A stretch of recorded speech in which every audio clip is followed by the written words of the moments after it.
ും കിടക്കുമ്പോഴും എപ്പോഴും അല്ലയോ ഭഗവാനെ, ശ്രീഹരി, അമ്മേ, എൻ്റെ കുട്ടിയെ രക്ഷിക്കണേ എന്ന് പറഞ്ഞ് അനുഗ്രഹം കൊടുത്ത് പോയിട്ട് വരൂ എന്ന് പറഞ്ഞ് അമ്മയുടെ അനുഗ്രഹം വാങ്ങി പുറപ്പെടുകയാണ്. അപ്പോൾ ആദ്യം ലക്ഷ്മണനെ ഉപദേശിച്ച് കഴിഞ്ഞ് അമ്മയുടെ അനുഗ്രഹം വാങ്ങി പുറപ്പെടാൻ വേണ്ടി നിന്ന് കഴിഞ്ഞപ്പോഴോ ത്വൽപാദസേവാർത്ഥമായി അടിയനും ഇപ്പോൾ വഴിയേ, അടിയനും വരുന്നുണ്ട്, അങ്ങയുടെ പാദസേവനങ്ങളായിട്ട് അടിയനും വരുന്നുണ്ട് എന്നുള്ള ഭാവത്തിൽ ആ ഏട്ടൻ്റെ ഉപദേശങ്ങൾ കേട്ട് മനസ്സിൽ വളരെയധികം സന്തോഷം നിറഞ്ഞതായിട്ടുള്ള, മനസ്സിലുണ്ടാകുന്നതായിട്ടുള്ള ഭാവങ്ങൾ മുഴുവൻ മാറിയതായിട്ടുള്ള സാക്ഷാൽ അനന്തമൂർത്തിയുടെ അംശമായിട്ടുള്ള ലക്ഷ്മണൻ പറഞ്ഞു, ഞാനും അങ്ങയുടെ വഴിയെ തന്നെ വരുന്നുണ്ട്.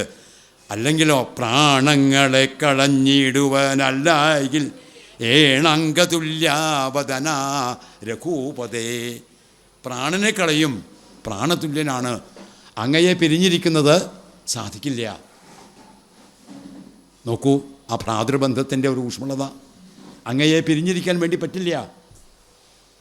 ഏട്ടാനിയന്മാരുടെ തമ്മിലുള്ള ഈ ബന്ധത്തിൻ്റെ ഊഷ്മളതയെ പറയുകയാണ്, ഞാനും അങ്ങയുടെ ഒപ്പം വഴികാട്ടിയായിട്ട് വരുന്നുണ്ട് എന്ന് പറഞ്ഞപ്പോൾ പറഞ്ഞു, വേഗം പറഞ്ഞു, എന്നായിൽ വേഗം നമുക്കും പുറപ്പെടാം, ലക്ഷ്മണ അങ്ങും പോന്നോളൂ എന്നുള്ള പറഞ്ഞ് വേഗം സീതാദേവിയുടെ അന്തപുരത്തിലേക്ക് ചെല്ലുകയാണ്. അമ്മയുടെ അനുഗ്രഹം വാങ്ങി ലക്ഷ്മണനോടും പറഞ്ഞ് പിന്നീട് ശ്രീരാമചന്ദ്രസ്വാമികൾ സീതാദേവിയുടെ അന്തപുരത്തിലേക്ക് ചെല്ലുകയാണ്. അപ്പോൾ വേഗം തന്നെ തൻ്റെ പതിയായിട്ടുള്ള ശ്രീരാമചന്ദ്രസ്വാമികൾ അന്തപുരത്തിലേക്ക് വരുന്ന ഉടനെ തന്നെ വേഗേന സസ്മിതമുദ്ധാനവും ചെയ്തു, കാഞ്ചനപാത്രസ്ഥമായ തോയം കൊണ്ടു വാഞ്ചയാ തൃക്കാൽ കഴുകിച്ചു സാദരം, സ്വർണത്തിൻ്റെ പാത്രത്തിൽ കഴുകിയിരിക്കുന്നതായിട്ടുള്ള വെള്ളം കൊണ്ട് വേഗം കാലൊക്കെ കഴുകിച്ചു. അത്ഭുതമായി, എന്താണ് ഇങ്ങനൊരു വരവ്, ഇങ്ങനൊന്നും വരവ് ഇതേവരെ കണ്ടിട്ടില്ല. എന്താ ഇപ്പം ഇങ്ങനെ വരാൻ കാരണം? ആരുമില്ല, പരിചാരങ്ങൾ ആരുമില്ല, പെട്ടെന്ന് ഇങ്ങോട്ട് വരികയാണ്. എന്തിനാണ്? ഉപേക്ഷിക്കാൻ പോകുമ്പോൾ പരിചാരങ്ങൾ കൂടെ ഉണ്ടായിട്ട് കാര്യമുണ്ടോ? ഉണ്ടോ? ഉപേക്ഷിക്കാൻ പോകുമ്പോൾ പരിചാരങ്ങൾ കൂടെ ഉണ്ടായിട്ട് കാര്യമില്ല. എല്ലാവരും വരും, നാട്ടുകാർ, വീട്ടുകാർ, കൂട്ടുകാരൊക്കെയും വിട്ടു പിരിയുന്നൊരാ ദുഃഖവേളയിൽ, നാട്ടുകാരും വീട്ടുകാരും സകലവരും പിരിയുന്ന വേളയിൽ പിന്നെ ഒരു പരിചാരങ്ങൾ ഉണ്ടായിട്ട് കാര്യമുണ്ടോ? അപ്പോൾ രാജ്യം ഉപേക്ഷിക്കാൻ വേണ്ടി പോവുകയാണ്, രാജ്യം ആയിട്ടുള്ള സുഖങ്ങളെ ഉപേക്ഷിക്കാൻ വേണ്ടി പോവുക.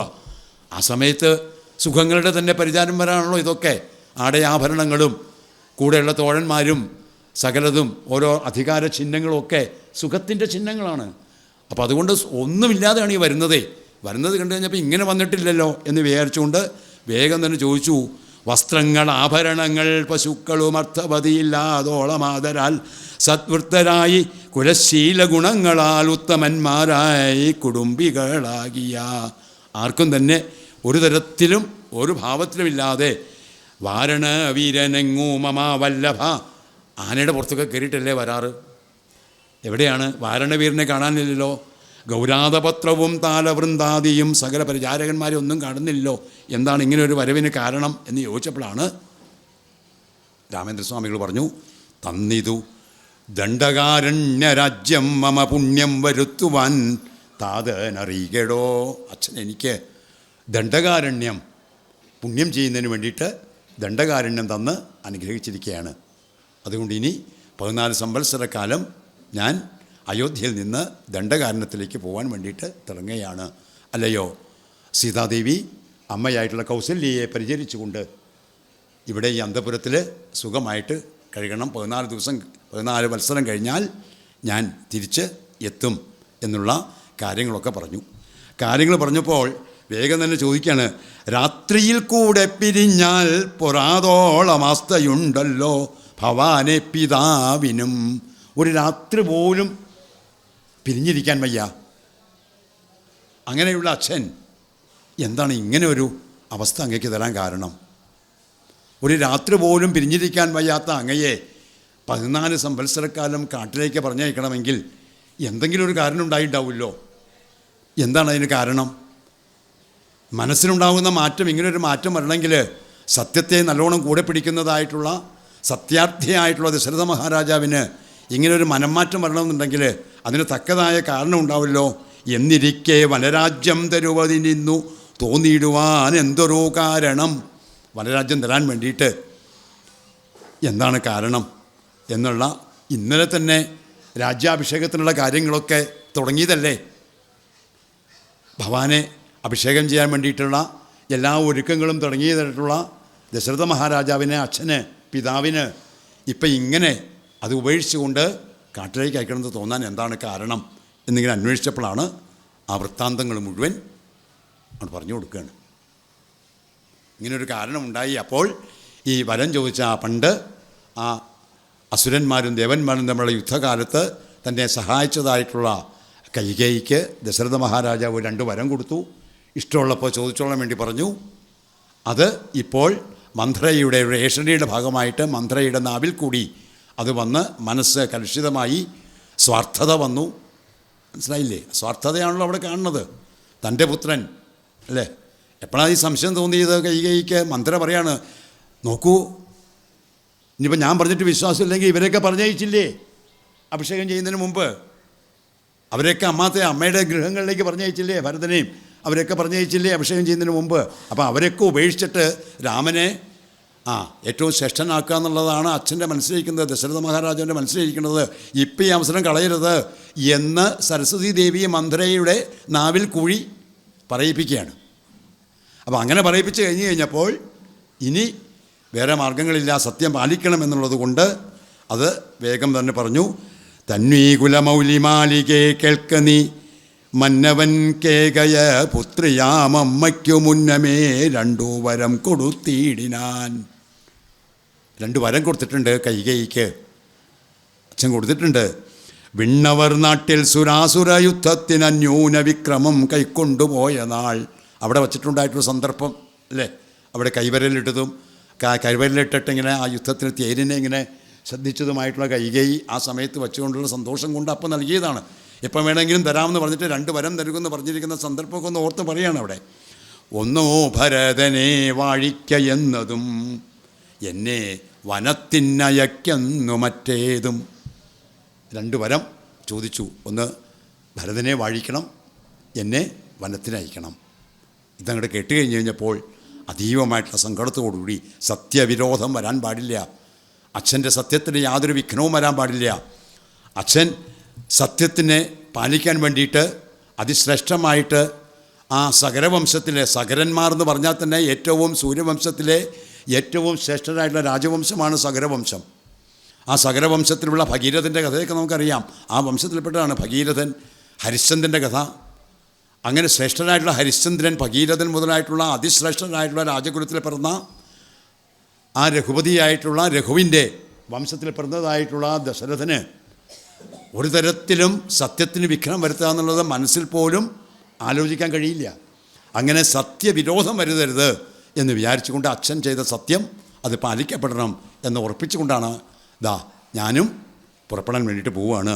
അതുകൊണ്ട് വേഗം ദണ്ഡകാരണ്യെ 14 വത്സരം ദണ്ഡമുഴിഞ്ഞു വസിച്ചു വരുവാൻ ഞാൻ. ദണ്ഡകാരണ്യത്തിൽ പോയിട്ട് 14 സംവത്സരം കഴിഞ്ഞ് ഞാൻ തിരിച്ചു വരും. അതുവരെ അമ്മയെ പരിചരിച്ചുകൊണ്ട് ഇവിടെ കഴിയണം എന്ന് പറഞ്ഞു കഴിഞ്ഞപ്പോഴാണ് വേഗം തന്നു. മുന്നിൽ നടപ്പൻ വനത്തിനു ഞാനുണ്ടാവും മുമ്പിൽ അല്ലേ? എന്നൊരു ഭാവമാണെന്ന് നോക്കൂ. ഞാനുണ്ടാവും മുമ്പിൽ. ആ ഞാൻ മുമ്പിലുണ്ടാവുക എന്നുള്ളതാണ് വേണ്ടത്. അതുതന്നെയാണ് എൻ്റെ മനസ്സിന് ഏറ്റവും അധികം ശ്രേഷ്ഠത തരുന്നത്. അങ്ങയുടെ മുമ്പിൽ ഞാനുണ്ടാവുക എന്നാണ്. മമ പിന്നാലെ വേണം എഴുന്നള്ളുവാൻ ഭവാൻ എൻ്റെ പുറകിൽ വേണം എഴുന്നള്ളാൻ. മുമ്പിൽ ഞാനുണ്ടാവും. അതുകൊണ്ട് എൻ്റെ പുറകിൽ ഉണ്ടാവാൻ വേണ്ടിയിട്ട് എന്നെയും കൂടെ കൊണ്ടുപോകണം. ഞാനും ഒപ്പം പോരുന്നുണ്ട് എന്ന് പറഞ്ഞു കഴിഞ്ഞപ്പോൾ വേഗം വനത്തിനുണ്ടാകുന്ന വനവാസത്തിൻ്റെ ഒരു കാഠിന്യം അങ്ങോട്ട് പറഞ്ഞു കൊടുക്കുകയാണ്.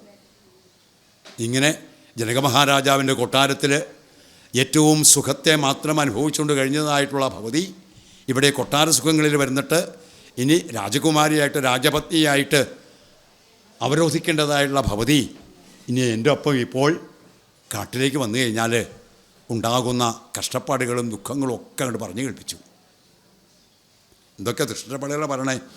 ഘോരസിംഹവ്യാക്രസൂകര സൈരിഭവാരണവ്യാള ഭല്ലൂക മൃഗാദികൾ, ഭല്ലൂകങ്ങൾ, മൃഗാദികൾ, കുറുക്കന്മാർ, കുറുനരിമാർ, കുറുനരികൾ, സിംഹം, നാഗങ്ങൾ, അങ്ങനെ ഘോരമൃഗങ്ങൾ നിരവധി വാഴുന്നതായിട്ടുള്ള ഈ കാട്ടിൽ മാത്രമല്ല നാരീജനത്തിനെല്ലാം വിശേഷിച്ചു മുട്ടേറെയുണ്ടാം ഭയമെന്നറിഞ്ഞിടേ. അതീവ ഭയാനകമായിട്ടുള്ള നിരവധി ഘോരമൃഗങ്ങളും അതിശ്രേഷ്ഠമായിട്ടുള്ള അവിടെ കഴിക്കാനായിട്ടൊന്നുമില്ല. കട്വകമ്ള കഷായങ്ങൾ ബാലേ ഭുജിപ്പതീനാകുന്നതും തത്ര. അവിടെ നല്ലതായിട്ട് കഴിക്കാൻ പറ്റുന്ന ഒരു ആഹാരവും കിട്ടില്ല, വെറും മൂലഫലങ്ങൾ മാത്രമേ നമുക്ക് കിട്ടുള്ളൂ. അതുകൊണ്ട് അങ്ങോട്ട് പോരുന്നത് ശരിയല്ല, പോരാൻ വേണ്ടിയിട്ട് കഴിയില്ല. ദുഷ്ടരായുള്ള രാക്ഷസന്മാരുണ്ടാവും, രാക്ഷസന്മാരും ഘോരമൃഗങ്ങളും ഒക്കെ അനുചരിക്കുന്നതായിട്ടുള്ള ഈ ദണ്ഡകാരണ്യത്തിലേക്ക് എൻ്റെ ഒപ്പം പോന്നാൽ കഴിയില്ല എന്ന് പറഞ്ഞുകൊണ്ട് മുടക്കാൻ വേണ്ടിയിട്ട് മനസ്സിലൊന്ന് ശ്രമിച്ചു നോക്കി.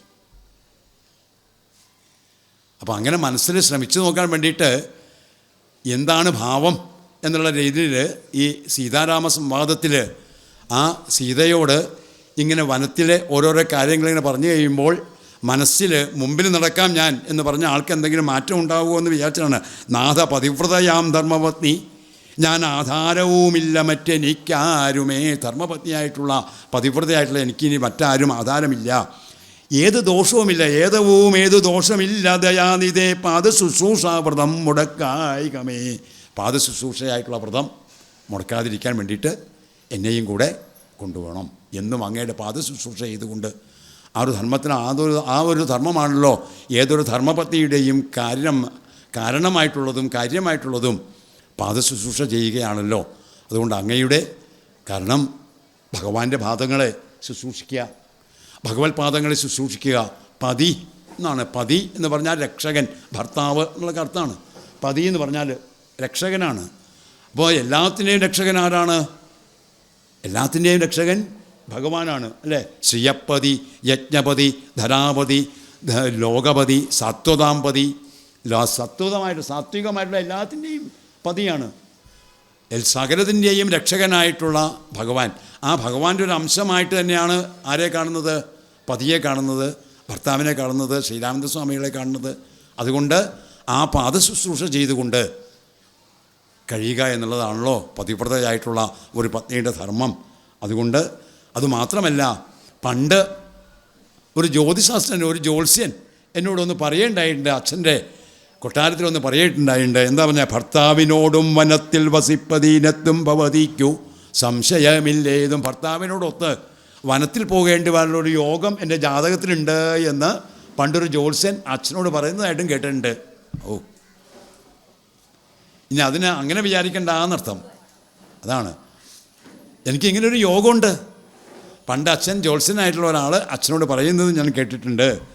യുദ്ധം പുരൈവ ഞാൻ കേട്ടിരിക്കുന്നതോ സത്യമതിന്യോ ഒന്ന് ചൊല്ലിയിടുവൻ. രാമായണങ്ങൾ പലതും കവിവര രാമോദമോടോ പറഞ്ഞു കേൾപ്പുണ്ടു ഞാൻ.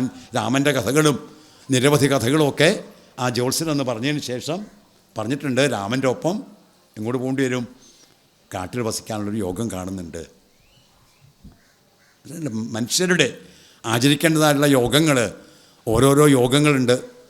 അപ്പോൾ അതൊക്കെ വിധിയാണ് എന്ന് വിചാരിച്ചുകൊണ്ട് അതിലൊക്കെ നമ്മുടെ മനസ്സ് കിടന്നിട്ടങ്ങോട്ട് ആകെ താഴ്ന്നു പോയാലോ? പലതരത്തിലുള്ള വിധികൾ വരുമ്പോൾ നമ്മുടെ മനസ്സ് താണിങ്ങനെ പോയി കഴിഞ്ഞു കഴിഞ്ഞാൽ അപ്പോൾ നമുക്ക് വേണ്ടത്ര രീതിയിലേക്ക് ശക്തിയോട് കൂടിയിട്ട് ഈശ്വരപാദങ്ങളിലേക്ക് എത്താൻ വേണ്ടിയിട്ട് കഴിയില്ല. അതുകൊണ്ട് ഇങ്ങനെ ഒന്നുണ്ട്. മാത്രമല്ല, ജാനകിയോടുകൂടാതെ രഘുവരൻ കാനനവാസത്തിനെന്ന് പോയിട്ടുള്ളൂ എന്നാണ്. ജാനകിയോട് കൂടാതെ രഘുവരൻ എന്നാണ് കാനനവാസത്തിന് പോയിട്ടുള്ളത്? അവിടെ ജാനകിയും രഘുവരനും ആരാ?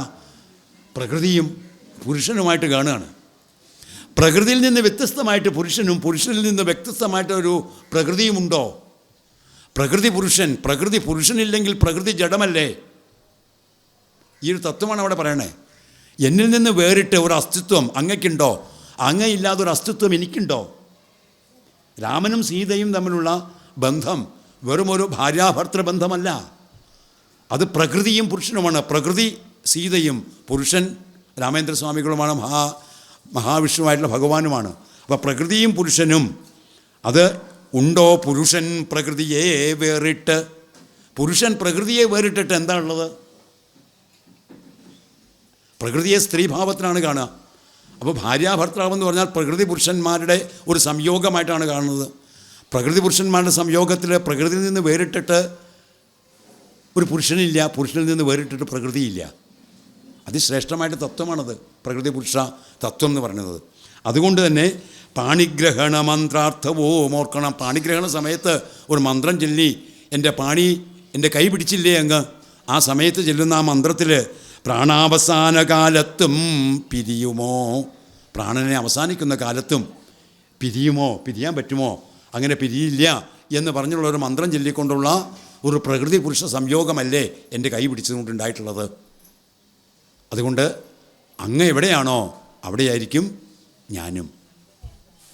അങ്ങ് വേറെ, ഞാൻ വേറെ, പ്രകൃതി വേറെ, പുരുഷൻ വേറെ എന്ന് വിചാരിച്ചു കഴിഞ്ഞാൽ അസ്തിത്വമില്ല. ഈ തത്വമാണ് അവിടെ പറഞ്ഞത്. ഞാൻ വേറെ, നീ വേറെ എന്ന് കണ്ടു കഴിഞ്ഞാൽ വിവാഹത്തിൻ്റെ മൈത്രിയിൽ അസ്തിത്വമില്ലാണ്ട് വരും. പ്രകൃതിയും പുരുഷനും തമ്മിൽ ഒന്നാണ്, പ്രകൃതി പുരുഷൻ ഒന്നാണ്. ആ ഭാവത്തിൽ കാണുമ്പോൾ എന്നിൽ നിന്ന് വ്യത്യസ്തനായിട്ട് അങ്ങക്ക് പോകാൻ വേണ്ടി കഴിയില്ല. അങ്ങ് എവിടെയുണ്ടോ അവിടെ ഞാനുമുണ്ട്, ഞാൻ എവിടെയുണ്ടോ അവിടെ അങ്ങയുമുണ്ട്. ഈ ഭാവത്തിൽ എന്നിരിക്കെ പുനരെന്നെ ഉപേക്ഷിച്ചു തന്നെ വനത്തിനായി കൊണ്ടെഴുന്നള്ളുകിൽ എന്നുമെൻ പ്രാണപരിത്യാഗവും ചെയ്വനിന്നു തന്നെ നിന്തിരുവടി തന്നാണേ. നിന്തിരുവടി തന്നാണേ, ഈശ്വരനാണേ. എന്നെ കൂടാതെ അങ്ങ് ഈ കൊട്ടാരം ഉപേക്ഷിച്ച് വനത്തിലേക്ക് പോവുകയാണെങ്കിൽ ഞാൻ ഇന്ന് തന്നെ പ്രാണത്യാഗം ചെയ്യും. അങ്ങയിൽ നിന്ന് വ്യത്യസ്തമായിട്ടൊരു അസ്തിത്വം എനിക്കില്ല എന്ന് സീതാദേവിയുടെ വാക്കുകൾ കേട്ട് കഴിഞ്ഞപ്പോൾ പിന്നെ ഒന്നും പറഞ്ഞില്ല, ഒരക്ഷരം മിണ്ടിയില്ല എന്നാണ്. ഒരക്ഷരം പിന്നെ മിണ്ടി വന്നില്ല. ഉണ്ടാവുന്നുള്ള കാര്യം ഉറപ്പായി. ഉടനെ തന്നെ ലക്ഷ്മണനും പറഞ്ഞു, അങ്ങയുടെ ഉപദേശങ്ങളൊക്കെ കേട്ട്, ശ്രേഷ്ഠമായിട്ടുള്ള അങ്ങയുടെ ഉപദേശങ്ങൾ കേട്ട് വേഗം എനിക്കും അങ്ങയുടെ ഒപ്പം പോരണമെന്നുണ്ട് എന്നുള്ള ഭാവം കൂടി കേട്ട് കഴിഞ്ഞപ്പോൾ പറഞ്ഞു, എന്നാൽ അനുജ ലക്ഷ്മണ, സൗമിത്രേ, അല്ലയോ ജനകാത്മജയായിട്ടുള്ള സുന്ദരിയായിട്ടുള്ള അല്ലയോ സീതാദേവി, എന്നാൽ വനത്തിൽ പോകാൻ വേണ്ടിയിട്ട് ഒരുങ്ങിക്കോളൂ. എൻ്റെ നിയോഗത്തിൻ്റെ ഒപ്പം തന്നെ നിങ്ങളുടെ നിയോഗവും അതുതന്നെയാണെന്ന് ഓർപ്പിച്ചോളൂ. ഇതാണ് വനവാസത്തിൻ്റെ ഒരു പശ്ചാത്തലം. അതാണ് ഒരു നിയോഗത്തിൻ്റെ ശ്രീരാമചന്ദ്രസ്വാമികൾ ഈശ്വരേച്ഛ എന്താണോ ആ ഈശ്വരേച്ഛയിലേക്ക് എത്തിച്ചേരുക. അതല്ലാതെ ഒന്നും തന്നെ നടക്കില്ല. അതല്ലാതെ ഒന്നും തന്നെ നടക്കില്ല. അപ്പോൾ ഈശ്വരേച്ഛയായിട്ട് ആ ഈശ്വരേച്ഛ ഉണ്ടാവാൻ വേണ്ടിയിട്ട് ഏതൊക്കെ മാർഗങ്ങളിലൂടെയാണോ പോകുന്നത് അതിൽ കൂടി പോകാൻ വേണ്ടിയിട്ട് മനസ്സിനെ തയ്യാറാക്കണം. അത് തയ്യാറുണ്ട് എന്നുള്ളത് പറഞ്ഞു കഴിഞ്ഞപ്പോൾ വേഗം തന്നെ ദാനം അരുന്ധതിക്കായിക്കൊണ്ടു ചെയ്യുക നീ ജാനകി. ഇതൊന്നും വേണ്ട, ഇനി ഇതൊന്നും വേണ്ട. ഉപേക്ഷിച്ച് പോകുമ്പോൾ പിന്നെ ഇതൊന്നും വേണ്ട. ഭവതിയുടെ അതിശ്രേഷ്ഠമായിട്ടുള്ള വസ്ത്രങ്ങളും ആഭരണങ്ങളും ഇതൊന്നും തന്നെ ദണ്ഡകാരണ്യവാസത്തിന് ഇതൊന്നും തന്നെ ആവശ്യമില്ല. ഇതൊക്കെ മനുഷ്യൻ്റെ ആടയാഭരണങ്ങളാണ്. ഇതൊക്കെ ഒരു ആടയാഭരണങ്ങൾ, വസ്ത്രങ്ങൾ ആഭരണങ്ങളെന്നൊക്കെ പറയുന്നത് മനുഷ്യൻ പ്രകൃതിയിലേക്ക് പുരുഷൻ ചേർന്നിരിക്കുമ്പോൾ ഉണ്ടാകുന്ന ആടയാഭരണങ്ങളാണ്. ഈ പ്രകൃതിയിൽ നിന്ന് മഹാപുരുഷനായിട്ടുള്ള ഭഗവാൻ അങ്ങോട്ട് പോയി കഴിഞ്ഞാൽ പിന്നെ ഈ ആടയാഭരണങ്ങൾ എന്തിനാ? ഉണ്ടോ? ആവശ്യമുണ്ടോ? ഇതിൽ നിന്ന് മഹാപുരുഷനായിട്ടുള്ള ഭഗവാന്റെ അംശം അങ്ങോട്ട് പോയി കഴിഞ്ഞാൽ പിന്നെ എന്തിനാണ് വസ്ത്രം, പിന്നെ എന്തിനാണ് ആഭരണങ്ങൾ? ആ മഹാപുരുഷൻ ചേർന്നിരിക്കുമ്പോഴല്ലേ ഇതൊക്കെ വേണ്ടൂ. ആ പ്രകൃതി പുരുഷൻ്റെ ഭാവമായിട്ട് വന്നിരിക്കുന്ന ഭവതിക്ക് ഇവിടുന്ന് ഈ അയോധ്യയിൽ നിന്ന്, അയോധ്യ ദണ്ഡകാരണ്യം, ഇത് രണ്ട് ഭാവത്തെയാണ് കാണിക്കുന്നത്. അയോധ്യ എന്ന് പറഞ്ഞാൽ സുഖങ്ങളുടെ നെറുകയിലുള്ള രാജ്യാഭിതവും സകല സുഖങ്ങളുമുള്ള ഒരു ഭാവം, മനസ്സിൻ്റെ ഒരു ഭാവം. ദണ്ഡകാരൻ എന്ന് പറഞ്ഞാലോ യാതനയുടെ ഭാവം. അവിടെ ചെന്ന് കഴിഞ്ഞാൽ ദുഃഖമേ ഉണ്ടാവുള്ളൂ, യാതന വേണ്ടി വരും, നിരവധി തരത്തിലുള്ള ത്യാഗം വേണ്ടി വരും, ത്യാഗത്തിൻ്റെ ഭാവം. അപ്പോൾ സുഖങ്ങളിൽ നിന്ന് സുഖം മുഴുവൻ അനുഭവിച്ചുകൊണ്ട് ത്യാഗത്തിലേക്ക് എത്തുക എന്ന് പറയുന്നത് കഴിയില്ല. എല്ലാ സുഖങ്ങളെയും ചേർത്ത് പിടിച്ചുകൊണ്ട് ഭഗവാനിലേക്ക് എത്താം, സുഖങ്ങളിലേക്ക് എന്ന് പറയുന്നത് കഴിയില്ല. ഈ സുഖങ്ങളെ പതുക്കെ ഉപേക്ഷിക്കേണ്ടി വരും. അതുകൊണ്ട് തന്നെ ചെയ്യണത് ഈ ആടയാഭരണങ്ങളൊന്നും ഭവതിക്ക് ആവശ്യമില്ല. അതൊക്കെ അരുന്ധതിക്കായി കൊണ്ടു ദാനം ചെയ്യുക നീ. വസിഷ്ഠപത്നിയായിട്ടുള്ള ആചാര്യനായിട്ടുള്ള വസിഷ്ഠൻ്റെ പത്നിയായിട്ടുള്ള അരുന്ധതി, ആ അരുന്ധതിയായിക്കൊണ്ട് ആചാര്യപത്നിക്ക് അതൊക്കെ ദാനം ചെയ്തുകൊണ്ട് പിന്നെ വേഗം പറഞ്ഞു, ലക്ഷ്മണനോട് വേഗം പറഞ്ഞു, പൃഥ്വീസുരന്മാരെയൊക്കെ വരുത്താൻ പറഞ്ഞു. പൃഥ്വീസുരന്മാരായിട്ടുള്ള ശ്രേഷ്ഠരായിട്ടുള്ള മുനീശ്വരന്മാർ, ശ്രേഷ്ഠരായിട്ടുള്ള ബ്രാഹ്മണരൊക്കെ വന്ന് അവർക്ക് വേദവിജ്ഞാനികളാം ദ്വിജേന്ദ്രന്മാർക്ക് സാദരം ദാനങ്ങൾ ചെയ്തു ബഹുവിധം. അവിടെ നിന്ന് പോകുന്നതിന് മുമ്പ് ദാനങ്ങളൊക്കെ ചെയ്ത് എല്ലാവർക്കും ഉചിതമായിട്ടുള്ള ദാനങ്ങളും വസ്ത്രങ്ങളും ആഭരണങ്ങളും സകലതും ഉചിതമായിട്ടുള്ള ബ്രാഹ്മണർക്കൊക്കെ ദാനം ചെയ്ത് പതുക്കെ അവിടെ നിന്ന് ചെയ്തു. അപ്പോൾ അത് ചെയ്തു കഴിഞ്ഞപ്പോഴോ അവർക്ക് വേഗം ആശീർവചനവും ചെയ്തു താപസന്മാരും ദ്വിജന്മാരും താപസശ്രേഷ്ഠന്മാരും ഒക്കെ ആശീർവദിച്ചു.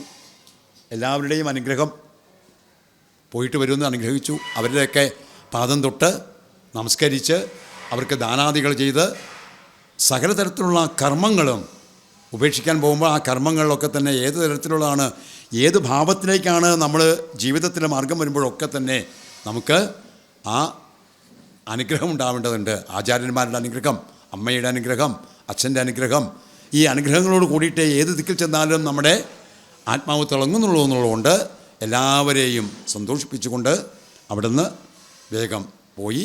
ലക്ഷ്മണൻ വേഗം ചെന്ന് അമ്മയെ ചെന്ന് നമസ്കരിച്ചു അല്ലേ. അമ്മയെ ചെന്ന് നമസ്കരിച്ചിട്ട് പറഞ്ഞു, അമ്മേ ഞാനും ജ്യേഷ്ഠ സഹോദരനായിട്ടുള്ള ശ്രീരാമേന്ദ്രസ്വാമികളുടെ ഒപ്പം വനവാസത്തിന് വേണ്ടി പോവുകയാണ്. അമ്മ വേഗം ആ സൗമിത്രിയെ ആശ്ലേഷം ചെയ്തു പറഞ്ഞു, രാമനെ നിത്യം ദശരഥനെന്നുള്ളിലാമോദമോടു നിരൂപിച്ചു കൊള്ളണം. രാമനെ എന്നും ദശരഥനായിട്ട് കാണണം അല്ലേ. രാമം ദശരഥം വിദ്യം, രാമനെ ദശരഥനായിട്ട് കാണണം. വാൽമീകി വളരെ വ്യക്തമായിട്ട് നമ്മുടെ ഉള്ളിൽ നിറഞ്ഞു നിൽക്കുന്നൊരു ശ്ലോകമാണതല്ലേ. രാമം ദശരഥം വിദ്യം, രാമനെ ദശരഥനായിട്ട് കാണണം, അച്ഛനായിട്ട് കാണണം, ഏട്ടനെ അച്ഛനായിട്ട് കാണണം. മാം വിദ്ധിം ജനകാത്മജയായിട്ട് കാണണം എന്നെ അല്ലേ. ജനകാത്മജയെ ഞാനായിട്ട് കാണണം, സീതയെ ഞാനായിട്ട് കാണണം, അമ്മയായിട്ട് കാണണം. അയോധ്യാമടവിം വിദ്ധിം, അയോധ്യയെ അടവിയെ എന്തുകൊണ്ട് കാണണം, അയോധ്യയായിട്ട് കാണണം. ഈ രാജ്യമൊന്നും പോയിട്ടില്ല, കാട് അയോധ്യയായിട്ട് കാണണം, സീതാദേവിയെ ഞാനായിട്ട് കാണണം, ശ്രീരാമൻ്റെ സ്വാമികളെ ദശരഥ മഹാരാജാവായിട്ട് കാണണം. എന്തൊരു ഭാവം! എന്തിനാ അങ്ങനെ കാണണമെന്ന് പറയണത് ആലോചിച്ചിട്ടുണ്ടോ? എന്തിനാ അങ്ങനെ കാണണമെന്ന് പറയണത്? അച്ഛനായിട്ടും അമ്മയായിട്ടും കാണുമ്പോൾ മാത്രമേ മനസ്സിൽ നല്ല ഉറപ്പുണ്ടാവുള്ളൂ. അച്ഛനായിട്ടും അമ്മയായിട്ടും കാണുമ്പോൾ ഇതെൻ്റെ രാജ്യമാണ്, ഇതെൻ്റെ സ്ഥലമാണ് എന്നുള്ള ഉറപ്പും എൻ്റെ കൂടെയുള്ളത് അച്ഛനും അമ്മയുമാണ് എന്നുള്ളൊരു ഭാവത്തിലേക്ക് വരുമ്പോൾ മനസ്സിന് ധൈര്യമുണ്ടാവും. ഏതൊരു കഷ്ടപ്പാടുകളും ഏതൊരു ത്യാഗവും സഹിക്കാനുള്ള മനസ്സിന് ഉറപ്പുണ്ടാവും. ആ മനസ്സിന് ഉറപ്പുണ്ടാവാൻ വേണ്ടിയിട്ട് പറയുകയാണ്, ഏട്ടനും ഏടത്തി അമ്മയായിട്ട് കാണുന്നതിനേക്കാൾ അച്ഛനും അമ്മയായിട്ടും കാണണം. അല്ലെങ്കിലും നമ്മൾ ഏടത്തിയമ്മ എന്ന് പറഞ്ഞു കഴിഞ്ഞാൽ ഏടത്തിയമ്മയ്ക്ക് ഇന്നും നമ്മൾ കൽപ്പിക്കുന്ന ഭാരതത്തിൽ നമ്മൾ ഏടത്തിയമ്മ എന്ന് പറഞ്ഞാൽ ആ സ്ഥാനം ഏതാണ്? അമ്മയുടെ സ്ഥാനമാണ് അല്ലേ. ഇന്നും നമ്മൾ ഏടത്തിയമ്മയെന്ന് പറഞ്ഞു കഴിഞ്ഞാൽ അമ്മയുടെ സ്ഥാനമായിട്ടാണ് കാണുന്നത്. അത് പണ്ട് മുതലേ തന്നെ പറഞ്ഞ് നമ്മുടെ മനസ്സിൽ ഉറപ്പിച്ചിട്ടുണ്ട്. അച്ഛനും അമ്മയായിട്ടും കണ്ടുകൊണ്ട് പോയി വരൂ, ഗച്ഛതാത യഥാസുഖം, സുഖമായിട്ട് പോയിട്ട് തരുമെന്ന് വാൽമീകിനെ പറഞ്ഞിട്ടുണ്ട്. രാമനെ നിത്യം ദശരഥനെന്നുള്ളിലാമോദമോടു നിരൂപിച്ചു കൊള്ളണം, എന്നെ ജനകാത്മജയെന്നുറച്ചുകൊൾ പിന്നെ അയോധ്യ എന്നോർത്തിയിടവിയെ. അടവിയെ അയോധ്യയാണെന്ന് ഓർക്കണമെന്ന് പറഞ്ഞ് മായയിൽ നിന്നൊക്കെ മുക്തമായിട്ട്, ഇതൊക്കെ മായയാണ്, ഈ മായയാണ് മുഴുവൻ, ഭഗവൻ മായ കൊണ്ടാണ് ഇതൊക്കെല്ലാം ധരിക്കുന്നത്. ആ മായ നിന്ന് മുക്തനായിട്ട് ശ്രേഷ്ഠമായ ഭാവത്തോടുകൂടിയിട്ട് പോയിട്ട് വരിക എന്ന് പറഞ്ഞാൽ മാതൃവചനം ശിരസാ വഹിച്ചുകൊണ്ട് തൊഴുത് സൗമിത്രി വേഗം അമ്മയെ തൊഴുത് നമസ്കരിച്ച് പതുക്കെ അവിടെ നിന്ന് ഇറങ്ങുകയാണ്. വനയാത്രയ്ക്കുള്ള ഒരു ഭാവത്തിലേക്ക് അവിടെ നിന്ന് ഇങ്ങനെ മനസ്സ് ആദ്യം നമുക്ക് എന്ത് വേണം? മനസ്സിന് ഉറപ്പിക്കണം അല്ലേ. മനസ്സ് ഉറപ്പിച്ച് കഴിഞ്ഞാലേ ആ മനസ്സിനനുസരിച്ചിട്ട് എന്ത് നിൽക്കുള്ളൂ? ശരീരം നിൽക്കുള്ളൂ. മനസ്സ് എങ്ങോട്ടാണോ പോകേണ്ടത് മനസ്സാണ് തീരുമാനിക്കേണ്ടത് ശരീരം എങ്ങോട്ട് പോകണമെന്ന് അല്ലേ. മനസ്സാണ് നമ്മുടെ ശരീരത്തെ നിയന്ത്രിക്കുന്നത്. ശരീരം എങ്ങോട്ട് പോകണം? ഇന്ദ്രിയങ്ങളെ നിയന്ത്രിക്കുന്നത്, കാലിനെ നിയന്ത്രിക്കുന്നത്, കണ്ണിനെ നിയന്ത്രിക്കുന്നത്, കയ്യിനെ നിയന്ത്രിക്കുന്നത്, വാക്കുകളെ നിയന്ത്രിക്കുന്നത് സകലതും മനസ്സാണ്. അതുകൊണ്ട് മനസ്സ് നല്ലോണം ഉറപ്പിച്ച് കഴിഞ്ഞ് കഴിഞ്ഞാൽ ശരീരം അതിനനുസരിച്ചിട്ട് പ്രവർത്തിച്ചു തുടങ്ങും. അതുകൊണ്ട് മനസ്സിനെ നല്ലോണം ഉറപ്പിച്ചു ശ്രീരാമചന്ദ്രസ്വാമികൾ. അല്ലേ, കപടമായിട്ടുള്ളൊരു മാനുഷവേഷം ധരിച്ചുകൊണ്ടാണ് സാക്ഷാൽ വിഷ്ണു ഭഗവാൻ ഒരു മാനുഷവേഷം ധരിച്ചുകൊണ്ട് എന്തെല്ലാം തരത്തിലുള്ള അവതാരം എന്ന് പറഞ്ഞാൽ ഉള്ള ഒരു യഥാർത്ഥമായ ഒരു വസ്തുവിനെ മറച്ചു പിടിച്ചുകൊണ്ട് മറ്റൊരു രൂപത്തെ സ്വീകരിച്ചുകൊണ്ട് ആ ഈശ്വരതത്വം മനസ്സിലാക്കാൻ പറ്റുന്ന രീതിയിലേക്കുള്ള ഒരു മാനുഷവേഷം ധരിച്ചുകൊണ്ട് വന്ന് മനസ്സിനെ നല്ലോണം ഉറപ്പിച്ചുകൊണ്ട് സുഖങ്ങളെ മുഴുവൻ ത്യജിച്ചുകൊണ്ട് ത്യാഗങ്ങളിലെ അനുഭവിക്കേണ്ടി വരും. അപ്പോൾ അച്ഛനും അമ്മയും രാജ്യവുമായിട്ടൊക്കെ കണ്ടു കഴിഞ്ഞാൽ മനസ്സിന് നല്ല ഉറപ്പുണ്ടാവും, ത്യാഗങ്ങളെ സഹിക്കാൻ ബുദ്ധിമുട്ടുണ്ടാവില്ല എന്ന് ഉറപ്പിച്ച് കഴിഞ്ഞിട്ടാണ് മനസ്സിനെ ഉറപ്പിച്ചു. ലക്ഷ്മണൻ്റെ മനസ്സിനെ ആ ലക്ഷ്മണ ഉപദേശത്തിലൂടെ ഉറപ്പിച്ചു. സീതയോട് ആദ്യം പറഞ്ഞു നോക്കി, പക്ഷേ മനസ്സ് ഉറപ്പാണെന്നുള്ളത് മനസ്സിലായി. സീതയുടെ മനസ്സിനെയും ഉറപ്പിച്ചു, തൻ്റെ മനസ്സിനെ ഉറപ്പിച്ചു. അച്ഛൻ്റെ ആ വരത്തെ സാധൂകരിക്കാൻ വേണ്ടിയിട്ട് മനസ്സിനെ ഉറപ്പിച്ചുകൊണ്ട് 3 പേരും അവിടുന്ന് ഇറങ്ങി. ശരീരം അതിനായിട്ട് കൊട്ടാരത്തെ ഉപേക്ഷിക്കാൻ വേണ്ടിയിട്ട്, അയോധ്യയെ ഉപേക്ഷിക്കാൻ വേണ്ടിയിട്ടുള്ള ഒരു ശ്രമം തുടങ്ങി എന്ന് പറയുകയാണ്. ഇത്ര ഭംഗിയായിട്ടാണ് എഴുത്തച്ഛൻ അതിങ്ങനെ ഈ ഭാവങ്ങളെ മുഴുവൻ അധ്യാത്മരാമായണത്തിൽ കൂടി ഒരു കോർത്തിണക്കിയിരിക്കുന്നത്.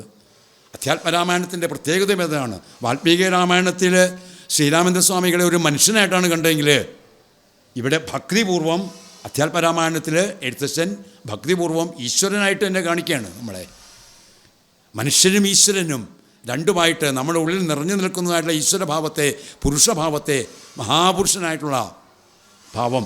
പുരുഷൻ എന്ന് പറഞ്ഞാൽ സഹസ്രശീർഷ പുരുഷ സഹസ്രാക്ഷ സഹസ്രവാസ് എന്ന് പറയുന്ന പുരുഷനാണ് മഹാപുരുഷൻ. പുരുഷസൂക്തത്തിൽ പറയുന്ന പുരുഷനാണ്. പുരുഷസൂക്തത്തിൽ പറയുന്നതായിട്ടുള്ള മഹാപുരുഷനായിട്ട് കാണിച്ചു തരികയാണ് നമ്മളെ.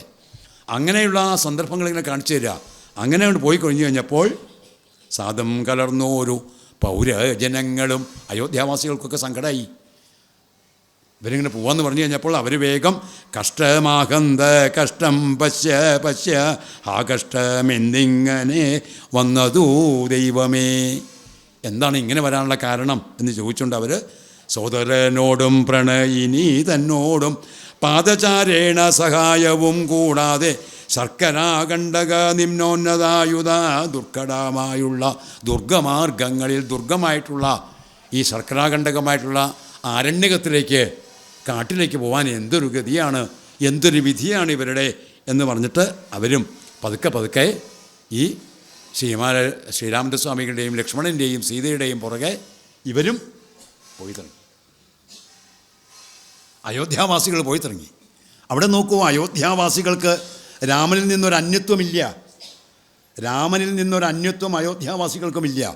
അതുകൊണ്ട് തന്നെ രാമനിലേക്ക് എത്തിയാണ്. അവരുടെ മനസ്സ് ഈശ്വരനിലേക്ക് അടുത്തു കഴിഞ്ഞു, ഭഗവാനിലേക്ക് അടുത്തു കഴിഞ്ഞു. അതുകൊണ്ട് തന്നെയല്ലേ അവസാനം നമുക്ക് കാണാം എങ്ങനെ എല്ലാ അയോധ്യാവാസികളെയും രാമനും കൂടെ കൊണ്ടുകൊണ്ട് തൻ്റേതായ ലോകത്തേക്ക് കൊണ്ടുകൊണ്ട്, വിഷ്ണു ലോകത്തേക്ക് കൊണ്ടുകൊണ്ട് അവതാരം കഴിഞ്ഞ് പോകുമ്പോൾ അയോധ്യാവാസികളൊക്കെ കൂടെ കൊണ്ടുപോകും. അവരുടെ മനസ്സും ഭഗവാനിലേക്ക് അടുത്തു കഴിഞ്ഞു. അപ്പോൾ പിന്നെ അവർക്ക് വേറിട്ട് നിൽക്കാൻ പറ്റുമോ? അവരും പതുക്കെ പതുക്കെ പുറകെ പോകാൻ വേണ്ടി തുടങ്ങി. പിന്നെ അവരിങ്ങനെ പരസ്പരം ഇങ്ങനെ പറഞ്ഞു, ഈ കേകയപുത്രിക്ക് 2 വരം നൃപനേകിനാൻ പോലതു കാരണം രാഘവൻ ആ 2 വരം നൽകിയുകൊണ്ടല്ലേ എന്നൊക്കെ പരസ്പരം ഇങ്ങനെ പറഞ്ഞു. കാരണം എന്താണെന്നൊക്കെ അങ്ങനെ ആലോചിച്ച് എന്തായാലും പോകനാമെങ്കിൽ വനത്തിനു കൂടവേ രാഘവൻ തന്നെ പിരിഞ്ഞാൽ പൊറുക്കുമോ, നമുക്കും പോവാമെന്ന് പറഞ്ഞ് അവരും പോയി. അയോധ്യാവാസികളും ശ്രീരാമചന്ദ്രസ്വാമികളും ലക്ഷ്മണനും സീതയും കൂടി കൂടിയിട്ട് മനസ്സൊന്നായിക്കൊണ്ട് അവർ പതുക്കെ പതുക്കെ അയോധ്യയിൽ നിന്ന് പുറപ്പെടാൻ വേണ്ടി തുടങ്ങി എന്ന് പറയുകയാണ്. അങ്ങനെ പറയുന്നതായ ഭാഗത്തിനോട് കൂട്ടിയിട്ടാണ് ആ വിച്ഛിന്നാഭിഷേകത്തിൻ്റെ ഭാഗം അവിടെ പൂർത്തീകരിക്കുന്നത്. അങ്ങനെ അവർ പോയി കഴിഞ്ഞപ്പോഴാണ് വേഗം ഇപ്രകാരം പുരവാസികളായുള്ള വിപ്രാതികൾ വാക്കു കേട്ടോരനന്തരം വാമദേവൻ പുരവാസികൾ തമ്മോടു സാമോദമേവ മരുൾ ചെയ്ത് തന്നേരം. വാമദേവനായിട്ടുള്ള ആ മുനീശ്വരൻ വേഗം ചെന്ന് ഈ ബ്രാഹ്മണരോട് വാമദേവൻ വന്ന് അവരെ തടുത്ത് പറഞ്ഞു, നിങ്ങൾ ആ രാമസീതാ രഹസ്യം എന്താണ്? ആരാണ് രാമൻ, ആരാണ് സീത? ശ്രീരാമൻ പരമാത്മാ പരമാനന്ദമൂർത്തി പുരുഷൻ പ്രകൃതിതൻ കാരണമേകൻ പരൻ. ഈ ഒരു തത്വമാണ് ഇത് ഉടനീളം നമ്മളോട് പറഞ്ഞിരിക്കുന്ന. ഈ തത്വം ഇങ്ങനെ പതുക്കെ പതുക്കെ പതുക്കെ പതുക്കെ ഉദാഹരണങ്ങളിലൂടെ ഇങ്ങനെ പറഞ്ഞു കൊടുക്കുകയാണ് വാമദേവൻ ഈ പൗരജനങ്ങൾക്കും ബ്രാഹ്മണർക്കും കൂടെ വന്നതായിട്ടുള്ള. അതാണ് നമ്മൾ ശരിക്കും രാമായണത്തിലൂടെ നമ്മൾ ഗ്രഹിക്കേണ്ടതായിട്ടുള്ളതും ആ ഭാവമാണ് നമ്മളിലേക്ക് വരേണ്ടത്. അവിടെയാണ് എഴുത്തച്ഛൻ അധ്യാത്മരാമായണത്തിൻ്റെ പ്രസക്തി കൂടുന്നത്. അധ്യാത്മരാമായണത്തിലെ എഴുത്തച്ഛൻ ഈ ഒരു ഭാവത്തിന് വലിയതായിട്ടുള്ള പ്രാധാന്യം കൊടുത്തിട്ടുണ്ട്. ഈ പുരുഷഭാവം, ഈശ്വരഭാവം, വിരാട് ഭാവം, ആ ഈശ്വരഭാവത്തിന് സകലതും അടുക്കുന്ന സൃഷ്ടിസ്ഥിതി സംഹാരാദികളായിട്ടുള്ള സകലതിനും എല്ലാം നിർമ്മിക്കുന്നതായിട്ടുള്ള സകാൽ മഹാവിഷ്ണുവിൻ്റെയും ശ്രീരുദ്രൻ്റെയും ആ തമോ ഗുണം കൊണ്ടും രാജസ ഗുണം കൊണ്ടും സാത്വിക ഗുണം കൊണ്ടുമായിട്ടുള്ള 3 തരത്തിലുള്ള ത്രിമൂർത്തികളെ മുഴുവൻ വർണ്ണിച്ചുകൊണ്ട് മഹാപുരുഷനായിട്ടുള്ളതാണ് രാമൻ എന്ന് പറയുന്ന സീത മഹാലക്ഷ്മിയാണ് എന്നുള്ള ഈ 2 രഹസ്യം മനസ്സിലാകാത്ത അയോധ്യാവാസികൾക്കുണ്ടെങ്കിൽ അതങ്ങോട്ട് മനസ്സിലാക്കി കൊടുക്കുക. ശ്രീരാമൻ പരമാത്മാ പരമാനന്ദമൂർത്തി. അല്ലയോ അയോധ്യാവാസികളെ, ശ്രീരാമൻ പരമാത്മയാണ്, പരമാത്മാസ്വരൂപനാണ്, പരമാത്മസ്വരൂപനാണ്, പരമാത്മാവാണ്, ആനന്ദമൂർത്തിയാണ്. പുരുഷൻ പ്രകൃതിതൻ കാരണമേകൻ പരൻ. പ്രകൃതിയുടെ കാരണമായിട്ടുള്ള ഈ പ്രകൃതിയിലെ എല്ലാ തരത്തിലും തേജസ് വന്നിട്ടുള്ള ഏക കാരണമായിട്ടുള്ള മഹാപുരുഷനാണ് ശ്രീരാമൻ എന്ന് പറഞ്ഞു കൊടുക്കുകയാണ്. അതുകൊണ്ട് രാമനെ ചിന്തിച്ചു ദുഃഖിക്കരാരുമേ ദുഃഖിയായികേരുമേ. ആരും തന്നെ രാമനെ ചിന്തിച്ചിട്ട് ദുഃഖിക്കണ്ട. അത് എൻ്റെ തത്വം ഞാൻ പറയാമെന്ന് പറഞ്ഞിട്ട് ആ തത്വം ചൊല്ലി കൊടുക്കുന്നു. എന്താ തത്വം? അതൊന്ന് കേൾക്കേണ്ടത് ചുരുക്കി ഒന്ന് പറയാം. രാമനാകുന്നതു സാക്ഷാൽ മഹാവിഷ്ണു താമര സാക്ഷനാമാദിനാരായണൻ. ആദിനാരായണനായിട്ടുള്ള സാക്ഷാൽ മഹാവിഷ്ണുവാണ് രാമൻ. ലക്ഷ്മണനായതാനന്ദൻ ജനകജ ലക്ഷ്മി ഭഗവതി ലോകമായാപരാ. ജനകജയായിട്ടുള്ള ജനക മഹാരാജാവിൻ്റെ പുത്രിയായിട്ടുള്ള സീത ലക്ഷ്മി ദേവിയാണ്. സൗമിത്രി അനന്തൻ്റെ അംശമാണ്. ഇത് 3 അവിടെ പറഞ്ഞു കൊടുക്കുകയാണ്. അതുകൊണ്ട് നിങ്ങൾ ദുഃഖിക്കണ്ട. മായാഗുണങ്ങളെ താൻ അവലംബിച്ചു കായഭേദം ധരിക്കുന്നിതാത്മാപരൻ. മായാഗുണങ്ങളെ ചേർത്തെടുത്തുകൊണ്ട് കായഭേദം വരുത്തുകയാണ്, ശരീരത്തിന് ഭേദം വരുത്തുകയാണ്. മായാഗുണങ്ങളെക്കുറിച്ചുള്ള ആത്മമായ കൊണ്ടാണ് എല്ലാ അവതാരങ്ങളും സൃഷ്ടികളും മുഴുവൻ ചെയ്യുന്നത്. ഭഗവതിയുടെ മായയാണ്.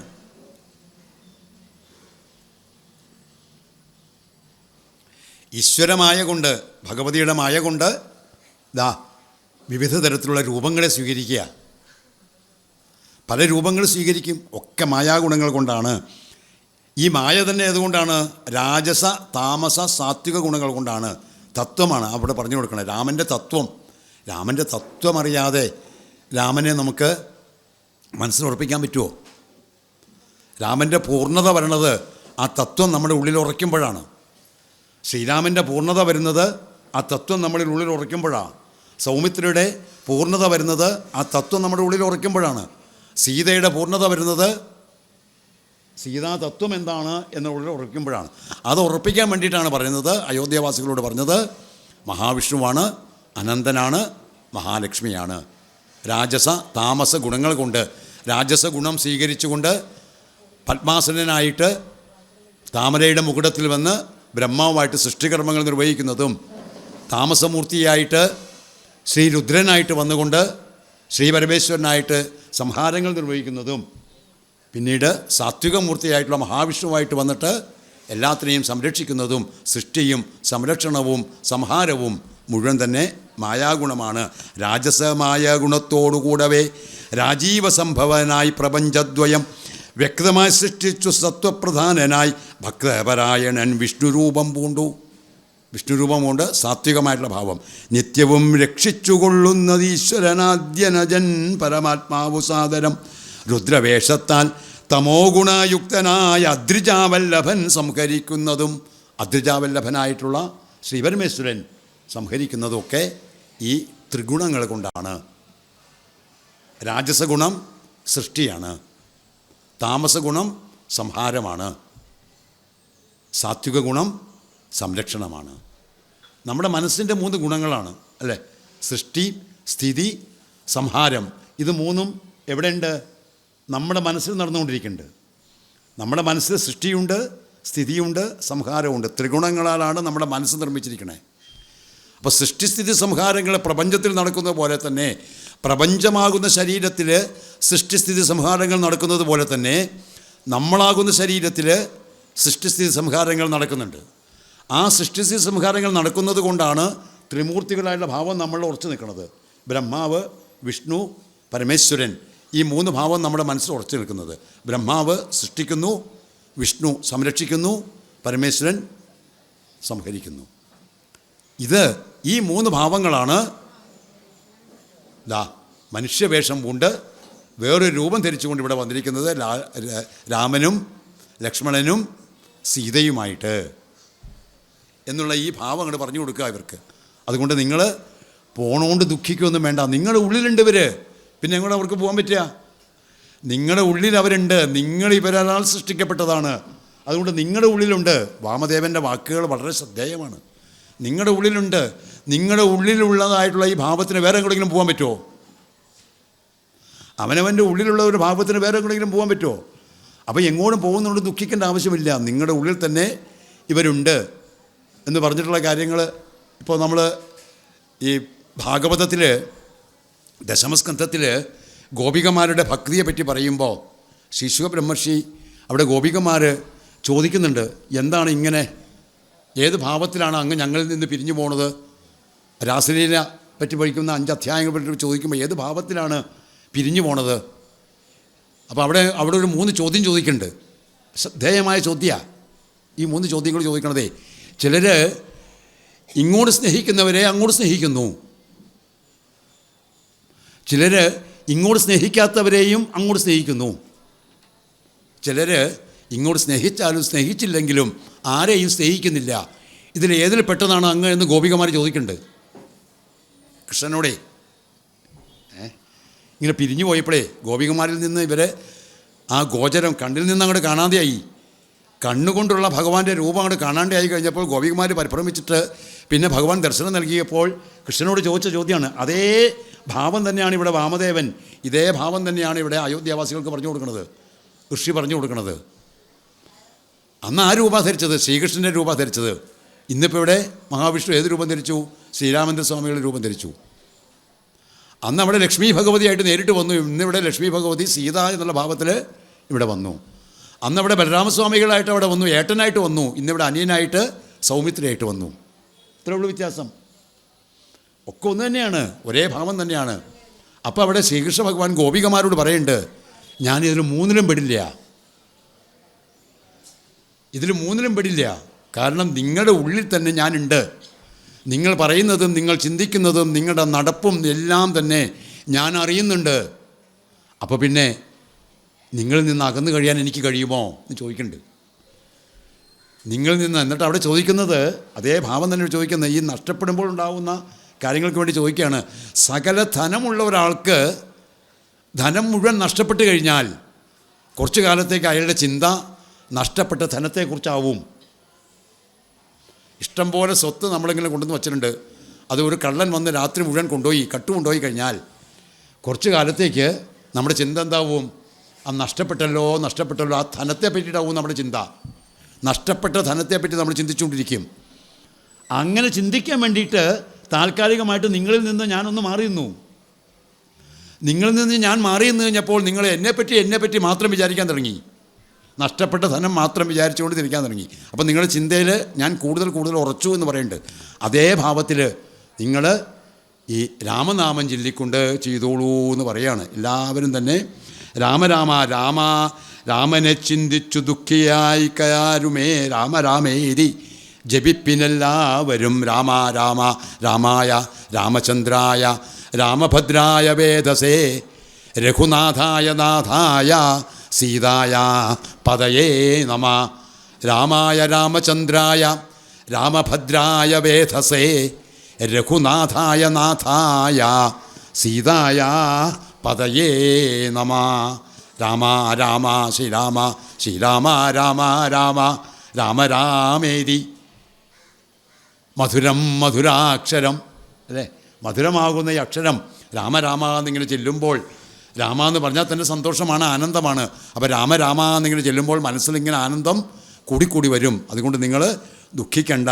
ഏതെല്ലാം തരത്തിലും എന്തെല്ലാം രൂപങ്ങൾ സ്വീകരിച്ചിട്ടുണ്ടെന്ന് അറിയാമോ? നിങ്ങൾ കാണുന്ന സാധാരണയായിട്ടുള്ള ഒരു മനുഷ്യനൊന്നുമല്ല ഇപ്പോൾ ഈ അയോധ്യയെ ഉപേക്ഷിച്ച് പോകാൻ വേണ്ടി പോണതെന്ന് പറഞ്ഞിട്ട് ആ രൂപങ്ങളൊക്കെ അവിടെ പറഞ്ഞു കൊടുത്തു. ഏതെല്ലാം വൈവസ്വതൻ മനുഭക്തി പ്രസന്നനായി ദേവൻ മകരാവതരത്തിനു, വൈവസ്വത മനുവിനെ ആ സത്യവ്രതൻ എന്നുള്ള രാജർഷിയുടെ ആ സത്യവ്രതൻ്റെ അജ്ഞത മുഴുവൻ നീക്കിയിട്ട് സത്യവ്രതനെ വൈവസ്വത മനുവാക്കാൻ വേണ്ടിയിട്ട് അന്ന് ഭഗവാൻ മകരാൻ അവതരിച്ചു. മകരമായിട്ട് മത്സ്യമായിട്ട് അവതരിച്ചില്ലേ? അന്ന് മത്സ്യമായിട്ട് അവതരിച്ചു. മത്സ്യം മൂർത്തി എന്ന് പറഞ്ഞു കഴിഞ്ഞാൽ അറിവിൻ്റെ വിളനിലമാണ് മത്സ്യമൂർത്തി. മത്സ്യപുരാണം തന്നെ മുഴുവൻ ഈശ്വര തത്വങ്ങൾ ഭഗവാൻ എന്താണെന്ന അറിവിൻ്റെ വിളനിലമാണ് മത്സ്യം. അന്ന് മത്സ്യമായിട്ട് അവതരിച്ചു. എന്നിട്ട് ആ വൈവസ്വത മനുവാക്കിയിട്ട് ചെയ്തു.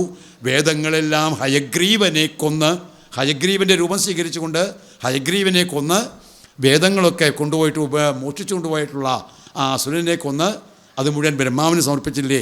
അപ്പോൾ ഹയഗ്രീവ അവതാരം, അതുപോലെ തന്നെ മത്സ്യമായിട്ടുള്ള അവതാരം, അസുരനായിട്ടും ദേവനായിട്ടും തിരിക്കുകളായിട്ടും മൃഗങ്ങളായിട്ടും പലതരത്തിലുള്ള പക്ഷികളായിട്ടും മനുഷ്യനായിട്ടും രാജാവായിട്ടും നിരവധി ദേഹങ്ങൾ സ്വീകരിക്കും. കായഭേദങ്ങൾ ഉണ്ടായിക്കൊണ്ടേയിരിക്കും.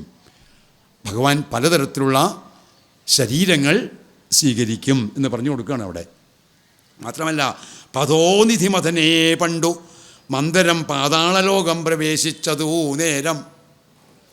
ആ അമൃത് കടയുന്ന സമയത്ത്, പാലാഴി മഥന സമയത്ത് മന്ദരപർവ്വതം പാലാഴിയിലേക്ക് താണുപോയപ്പോൾ അവിടെ ഭഗവാൻ ഒരു കൂർമ്മ രാമയുടെ രൂപം സ്വീകരിച്ചുകൊണ്ട് വന്നത് കേട്ടിട്ടില്ലേ?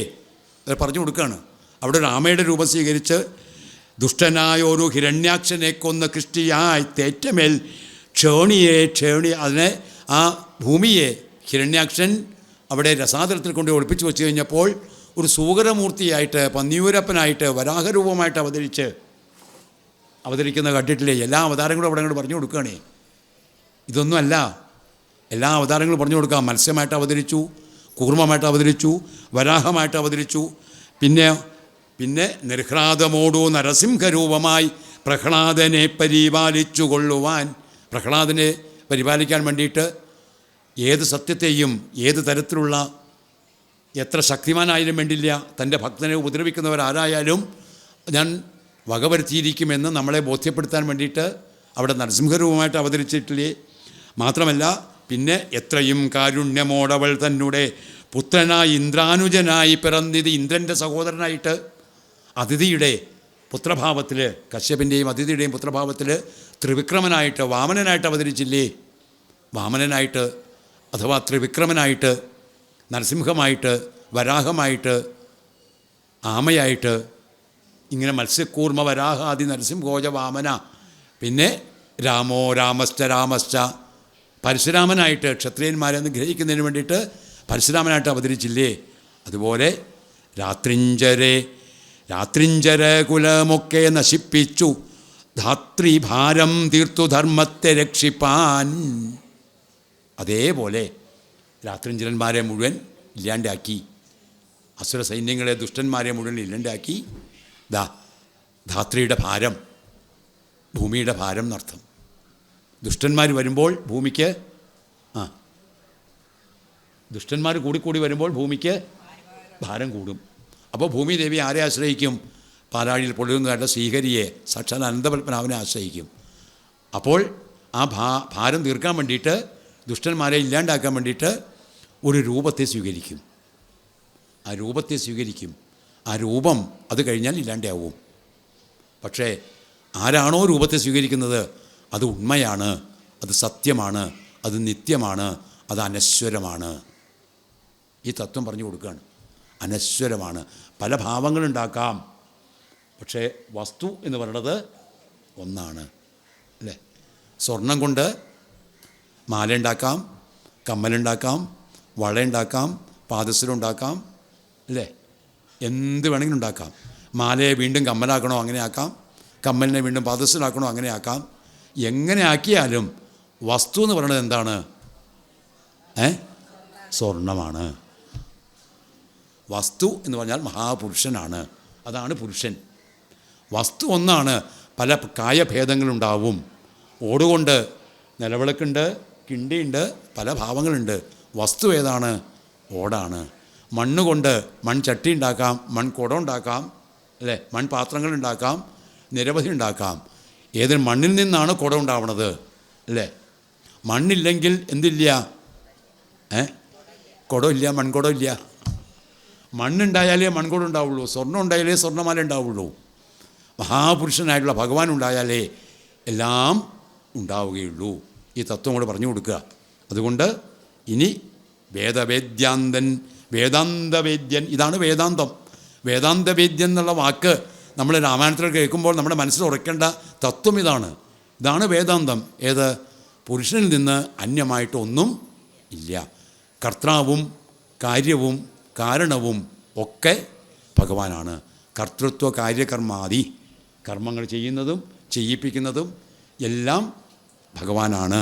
അതുകൊണ്ട് നാരായണൻ പുരുഷോത്തമൻ അവ്യയൻ കാരണമാനുഷൻ രാമൻ മനോഹരൻ രാവണ നിഗ്രഹാർത്ഥം വിവീനത്തിനു ദേവഹിതാർത്ഥം ഗമിക്കുന്നതിന്നതിൻ കാരണം മന്ധരയല്ല കൈകേയിയുമല്ല.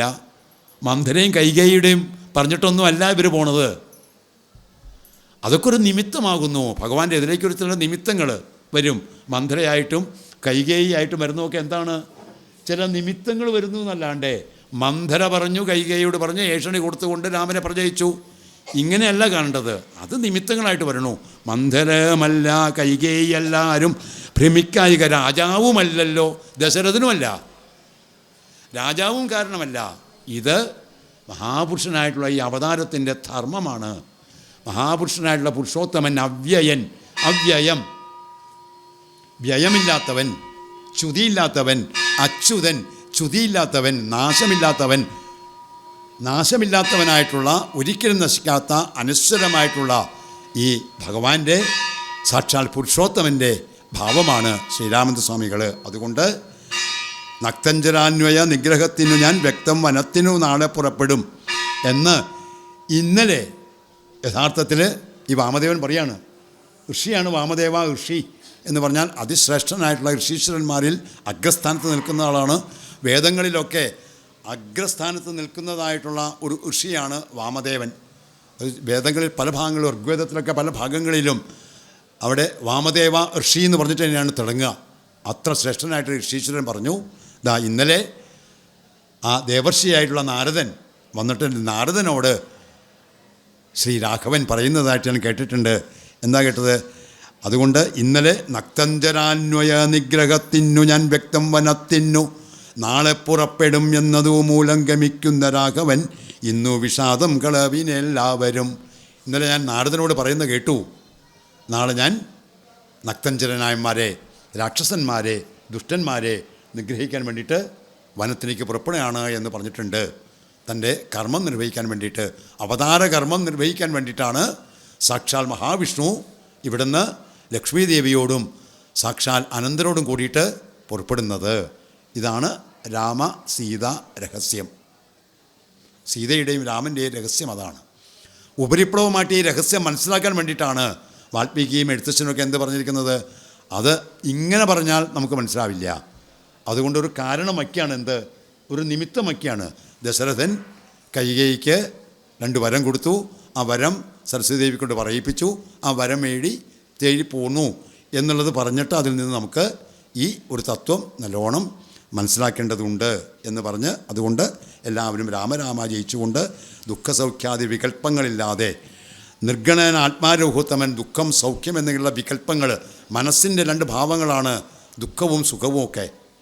സുഖദുഃഖങ്ങൾ മനസ്സിൻ്റെ ഭാവങ്ങളാണ്. വാസ്തവത്തിൽ സുഖം മാത്രമുണ്ട് എന്ന് വിചാരിക്കണം. സുഖദുഃഖ സമ്മിശ്രമാണെന്ന് നമ്മൾ പറയും. സുഖദുഃഖമുണ്ട് എന്ന് വിചാരിക്കണം. സുഖമാണ് യഥാർത്ഥത്തിൽ വേണ്ടത്. സുഖമാണ് യാഥാർത്ഥ്യം. മനസ്സിലായില്ലേ? നമ്മൾ ഈ 2 എണ്ണത്തിൻ്റെ ഇടയിൽ കിടന്ന് ജീവിക്കുന്നുണ്ട്. ഒന്നിനെ കാണാൻ നമുക്ക് ചിലപ്പോൾ പറ്റില്ല. ഒന്നായിട്ടുള്ള ഭഗവാനെ കാണാൻ നമ്മൾ സുഖദുഃഖങ്ങളുടെ ഇടയിൽ കിടന്ന് ജീവിക്കുന്നുണ്ട്. ഒന്നായ നിന്നയിക രണ്ടെന്ന് കണ്ടളവ് ഉണ്ടായതില്ല അല്ലേ, ഇണ്ടലുണ്ടാവും. അപ്പോൾ ഇണ്ടലുണ്ടാവും. ഒന്നായ നിന്നെ നമ്മളെന്തായിട്ടാണ് കാണണേ? രണ്ടായിട്ട് കാണുന്നു. അതെന്താ അങ്ങനെ കാണാൻ കാരണം? നമ്മൾ രണ്ടിലാണ് ജീവിക്കണതേ. നമ്മുടെ മനസ്സ് രണ്ടിലാണ്. സുഖം ദുഃഖം, ആശ നിരാശ, ജനനം മരണം, കൂടിച്ചേരുക വേർപിരിയുക, ഒക്കെ വിപരീതത്തിൽ രണ്ടെണ്ണം കൂടിയിട്ടാണ് നമ്മുടെ മുഴുവൻ. അതുകൊണ്ട് നമ്മൾ കാണുന്നതിനൊക്കെ നമ്മൾ എന്തായിട്ട് കാണുന്നു? രണ്ടായിട്ട് കാണുന്നു. ഒന്നായ നിന്നെ രണ്ടായിട്ട് കാണുകയാണ്. അവിടെയാണ് ഇതാണ് അതാണെന്ന് വന്നിട്ട് കാണുക. അപ്പോൾ അതുകൊണ്ട് അങ്ങനെയല്ല, ദുഃഖസൗഖ്യാദി വിഷയങ്ങളൊക്കെ ഇല്ലാണ്ടാവണം. യഥാർത്ഥത്തിൽ സുഖമേ ഉള്ളൂ. നമുക്ക് ഉറപ്പിക്കാൻ പറ്റുമോ? സുഖമേ ഉള്ളൂ. സുഖമില്ലാത്ത അവസ്ഥയ്ക്കാണ് നമ്മൾ എന്ത് പറയണത്? സുഖത്തെ മറഞ്ഞിരിക്കുകയാണ്. മറഞ്ഞിരിക്കുന്ന അവസ്ഥയ്ക്ക് നമ്മൾ എന്ത് പറയും? സുഖം മറഞ്ഞിരിക്കുന്ന അവസ്ഥയ്ക്ക് നമ്മൾ എന്ത് പറയും? ദുഃഖം എന്ന് പറയും. സുഖമാണ് നമ്മുടെ മനസ്സിൽ ഓർക്കുന്ന സ്ഥായി ഭാവം. എന്താവണം? സുഖമാവണം, സന്തോഷമാവണം. അതാണ് നമ്മുടെ മനസ്സിൻ്റെ ഉള്ളിലുള്ള സ്ഥായി ഭാവം. ഇനി അത് കുറച്ചുകൂടി പറയുകയാണെങ്കിൽ, യഥാർത്ഥത്തിൽ വെളിച്ചമേ ഉള്ളൂ, ഇരുട്ടില്ല. ഇരുട്ട് എന്ന് പറഞ്ഞൊരു വസ്തു ഇല്ല. വസ്തു ഏതേ ഉള്ളൂ? വെളിച്ചം. വെളിച്ചമേ ഉള്ളൂ. വെളിച്ചം അനുഭവപ്പെടാതിരിക്കുമ്പോൾ നമ്മുടെ ഭ്രമം കൊണ്ട് നമ്മൾ അതിനെ പറയണം എന്ത്? ഇരുട്ട് എന്ന്. സൂര്യനെ മറയുമ്പോൾ നമ്മൾ പറഞ്ഞു ഇരുട്ടായി എന്ന്. സൂര്യന് വല്ല നാശവും സംഭവിക്കുന്നുണ്ടോ? ഉണ്ടോ? ഇല്ല. സൂര്യനെ കാണാണ്ടാവുമ്പോൾ നമുക്ക് തോന്നുന്നു ഇരുട്ടായി, അത്രയേ ഉള്ളൂ. യഥാർത്ഥമായിട്ടുള്ള അനശ്വരമായിട്ടുള്ളത് എന്താണ്? വെളിച്ചമാണ്, സുഖമാണ്. അതുകൊണ്ട് അതെയോ അയോധ്യാവാസികളെ ഈശ്വരനായിട്ട് കണ്ടുകൊണ്ട് രാമരാമ എന്ന് രാമനെ നല്ലോണം ചിന്തിച്ചുകൊണ്ട് രാമനാമം ജപിച്ചുകൊണ്ട് നിങ്ങൾ ഇരുന്നോളൂ എന്ന് പറഞ്ഞ് വേഗം അവരെ ആശ്വസിപ്പിച്ചു. ആ രാമസീതാ രഹസ്യം കേട്ട് കഴിഞ്ഞപ്പോൾ ആ രാമദേവങ്കിൽ ഉറച്ചൊരു ഭക്തിയുമായ നാശവും സിദ്ധിക്കുമേവനും ഗോപനീയം രഹസ്യം പരമീദൃശം പാപവിനാശനം ചെന്നതിന് കാരണം ഈ സീതാരഹസ്യം കേൾക്കുന്നവർക്ക് മുഴുവൻ തന്നെ പാപവിനാശനം ഉണ്ടാവും. മനസ്സിൽ രാമ എന്നുള്ള ഭാവം, സന്തോഷം എന്നുള്ള ഭാവം മനസ്സിൽ ഉറയ്ക്കും. ഇതും കൂടി ചേർത്തിട്ട് വേണം നമ്മൾ ശ്രീരാമനെ ഇനി അങ്ങോട്ട് ആരണ്യകാണ്ടായാലും കിഷ്കിന്ധകാണ്ടായാലും യുദ്ധകാണ്ഡമായാലും ഏത് ഇനി അങ്ങോട്ട് പോകുന്ന ഓരോന്നിലും രാമനെ നമ്മുടെ മനസ്സിൻ്റെ ഉള്ളിൽ കണ്ടത് ഈ ഒരു ഭാവത്തിൽ കണ്ടു കഴിഞ്ഞാൽ ആ തത്വം എന്താണെന്ന് അനുസരിച്ചുകൊണ്ട് മാത്രമേ നമുക്ക് വനവാസത്തിൽ ആകുന്ന നിരവധി ലീലകളെ, നിരവധി ആയിട്ടുള്ള ആഖ്യാനങ്ങളെ നമ്മുടെ മനസ്സിൽ ഉറപ്പിക്കുകയുള്ളൂ എന്ന് പറഞ്ഞുകൊണ്ട് അത് വേണ്ടുമ്പോൾ വാമദേവൻ വിരമിച്ചൊരനന്തരം അത് കേട്ട് രാമനെ നാരായണൻ എന്നറിഞ്ഞുടൻ പൗരജനം പരമാനന്ദമായൊരു രാമൻ നാരായണൻ എന്ന് അറിഞ്ഞു കഴിഞ്ഞപ്പോൾ പൗരജനം പരമാനന്ദമായൊരു വാരാൻ നിധിയിൽ മുഴുകിനാരേ വരും. ആനന്ദസാഗരത്തിൽ അവരുടെ മനസ്സാറാടി. നാരായണനായിട്ടുള്ള സാക്ഷാൽ ശ്രീ ഭഗവാനാണ് ശ്രീരാമേന്ദ്രസ്വാമികൾ. നമ്മുടെ പതിയായിട്ടുള്ള അയോധ്യാപതിയായിട്ടുള്ള ശ്രീരാമേന്ദ്രസ്വാമികൾ സാക്ഷാൽ ഭഗവാന്റെ ഭാവമാണ് എന്നോട് കേട്ട് കഴിഞ്ഞപ്പോൾ അയോധ്യാവാസികളുടെ മനസ്സ് മുഴുവൻ സന്തോഷം കൊണ്ട് ആറാടി. അവർ വേഗം അവിടുന്ന് പതുക്കെ രാമൻ്റെ ഭാവത്തിൽ നിന്ന് അവരുടെ മനസ്സ് രാമനെ നല്ലോണം ഉറച്ചുകൊണ്ട് പതുക്കെ അയോധ്യയിലേക്ക് തന്നെ പോരാൻ വേണ്ടിയിട്ട് മനസ്സിനെ അടുപ്പിക്കുകയാണ്. എന്നാലും പൂർണ്ണമായിട്ട് അടിച്ചിട്ടില്ല, പൂർണ്ണമായിട്ടും അവർ വന്നിട്ടില്ല. എന്നാലും അവർ രാമൻ്റെ പുറകെ ഭഗവാന്റെ പുറകെ ഇങ്ങനെ പോവുകയാണ്. അങ്ങനെ പോയി കഴിഞ്ഞപ്പോഴാണ് വനയാത്ര പതുക്കെ അവിടെ നിന്ന് ഇറങ്ങി വേഗം അങ്ങനെ എല്ലാവരും ആദ്യം പോയിട്ട് കൈകേയിയെ പോയിട്ട് നമസ്കരിച്ചു. രാമൻ അമ്മയെ എല്ലാവരും അമ്മയായിട്ടാണ് കാണുന്നതേ. കൈകേയി മാതാവിനെ പോയിട്ട് നമസ്കരിച്ചു. ഒന്ന് സംഭ്രമം ഉണ്ടായെന്നാണ്. പെട്ടെന്നിട്ട് സസംഭ്രമം ഇഷ്ടവാക്യം കേട്ടു കൈകേയി സാദരം പെട്ടെഴുന്നേറ്റെന്നാണ്. ഒരു സംഭ്രമം ഉണ്ടായി. കാരണം താനൊരു നിമിത്തമാണല്ലോ ഇതിന്, താൻ നിമിത്തമാണല്ലോ ഇതുണ്ടായിട്ടുള്ളത് എന്നുള്ളത് കൊണ്ട് ഒരു സംഭ്രമത്തോട് കൂടിയിട്ട് വന്ന് വേഗം ശ്രീരാമദേവനും മൈഥിലിക്കും മനൂജനും ചീരങ്ങൾ വെവ്വേറെ നൽകിനാളമ്മയും ആ വൽക്കലങ്ങൾ ധരിക്കേണ്ടതായിട്ടുള്ള വസ്ത്രങ്ങൾ ചീരവസ്ത്രാദികൾ വൽക്കലങ്ങൾ മുഴുവൻ ഓരോരുത്തർക്കും നൽകി. ശ്രീരാമചന്ദ്രനും ഒക്കെ നൽകി. അവരെ ഈ വസ്ത്രങ്ങളൊന്നുമല്ലോ ധരിച്ചുകൊണ്ട് പോണത്. അപ്പോൾ അങ്ങനെ വസ്ത്രങ്ങൾ ഒക്കെ നൽകി.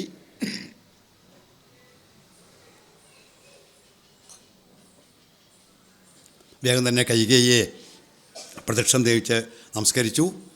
സൗമിത്രിയും ആ വൽക്കലമൊക്കെ എടുത്തിട്ട് ഉടുത്ത് ശ്രീരാമചന്ദ്രസ്വാമികളും വൽക്കലം എടുത്ത്. സീതാദേവിയാണെങ്കിലോ സീതാദേവി അത് ജാനകീ വൽക്കലം കയ്യിൽ പിടിച്ചുകൊണ്ടാകുലാൽ. പൂർണ്ണമായിട്ടും അങ്ങോട്ട് മനസ്സേ അങ്ങോട്ട് ആയിട്ടില്ല എന്നർത്ഥം. മനസ്സിലായില്ലേ? ആ ഭാവത്തിൻ്റെ അതെങ്ങനെ, അത് എന്താ ചെയ്യേണ്ടത് എന്ന് വിചാരിച്ചുകൊണ്ട്, അത് ചെയ്യാനുള്ള ആളിവിടെ ഉണ്ട് എന്ന് വിചാരിച്ചുകൊണ്ട് അവിടെ ഇങ്ങനെ ഇരുത്ത് കഴിഞ്ഞപ്പോൾ എന്ത് ചെയ്തു? പക്ഷമെന്നുള്ളിനുള്ളിലുള്ളറിയുവാനായി തക്ഷണേ ലജ്ജയാ ഭർതൃമുഖാംബുജം. എന്താ ചെയ്യേണ്ടത് എന്നറിയാനുള്ള ഒരു ഭാവത്തോടു കൂടിയെന്ന് തോന്നുമാറാകെ വേഗം തൻ്റെ പതിയായിട്ടുള്ള ശ്രീരാമചന്ദ്ര സ്വാമികളെ ഒന്ന് നോക്കി. എന്താണിത് ഞാൻ ചെയ്യേണ്ടത്? ലക്ഷ്മീദേവിയായിട്ടുള്ള ഭഗവതിക്ക് അറിയാൻ പാടില്ലാത്തതൊന്നുമല്ല, എന്നാലും ബോധ്യപ്പെടുത്താൻ വേണ്ടിയിട്ട്, നമ്മളെ ബോധ്യപ്പെടുത്താൻ വേണ്ടിയിട്ട് ഈ ചീരങ്ങൾ, വൽക്കലങ്ങൾ കൈപിടിച്ചുകൊണ്ട് സർവാഭൂഷണ വിഭൂഷിതയായിട്ടുള്ള സീതാദേവി ശ്രീരാമചന്ദ്ര സ്വാമികളെ ഒന്ന് നോക്കി മന്ദഹസിച്ചു. ഗൂഢമായി നോക്കിനാളെങ്ങനെ ഞാനിതു ഗാഠമുടുക്കുന്നതു. എങ്ങനെയാണ് ഞാനിത്? ആ ചിന്തയുണ്ട് എന്നുള്ള ഭാവത്തിൽ നോക്കിക്കഴിഞ്ഞപ്പോൾ വേഗം തന്നെ രാഘവന് അങ്കിതജ്ഞൻ തഥാ വാങ്ങി പരുഷമാം വൽക്കലം ദിവ്യാംബരോപരി വേഷ്ടിച്ചു സൽക്കാരമാനം കലർന്നു നിന്നീടിനാണ്. ദിവ്യാംബരോ ഉപരി വേഷ്ടിച്ച്, ദിവ്യമായിട്ടുള്ള അമ്പരങ്ങളുടെ, ദിവ്യമായ വസ്ത്രങ്ങളുടെ മീതെ ഈ വൽക്കലം അങ്ങോട്ട് ഉടുപ്പിച്ചു. ദിവ്യമായ വസ്ത്രങ്ങളോട് കൂടിയിട്ടാണ് പുറപ്പെട്ടത്. മറ്റു രണ്ടുപേരും വൽക്കലങ്ങൾ സ്വീകരിച്ചു കഴിഞ്ഞു. മനോഹരിയായിട്ടുള്ള എങ്ങനെയാണോ കാട്ടിലേക്ക് പോകുമ്പോഴാവുന്ന വസ്ത്രങ്ങൾ, അതാണ്. ഒന്ന് ചെന്ന് കഴിഞ്ഞാൽ മറ്റേലേക്ക് എഴുമ്പോൾ സകലത്തിലും മാറ്റങ്ങൾ വരും. നമ്മുടെ ആശ്രമങ്ങൾ കാണിക്കുക തന്നെയാണ് യഥാർത്ഥത്തിൽ ഇതേ. നമ്മുടെ ആശ്രമം, വനവാസം, വാനപ്രസ്ഥം എന്ന് പറഞ്ഞാൽ ഉപേക്ഷിക്കുകയാണെന്ന് അർത്ഥം. നമ്മുടെ 4 ആശ്രമങ്ങൾ ഉപേക്ഷയുടെ ഭാവങ്ങളിലേക്ക് എത്തുകയാണല്ലോ യഥാർത്ഥത്തിൽ മനുഷ്യൻ്റെ ആശ്രമങ്ങൾ, അല്ലേ? അത് ബ്രഹ്മചര്യം കഴിഞ്ഞിട്ട് ഗാർഹസ്ഥ്യം കഴിഞ്ഞ് വാനപ്രസ്ഥം കഴിഞ്ഞ് അവസാനം നമ്മൾ തന്നെ എവിടെ ചെന്നെത്തും? സന്യാസത്തിലേക്ക് എത്തും. മനസ്സ് സന്യാസത്തിലേക്ക് എത്തണം. മനസ്സ് എല്ലാത്തിനെയും ത്യജിക്കാൻ തയ്യാറായിക്കൊണ്ട് വരണം.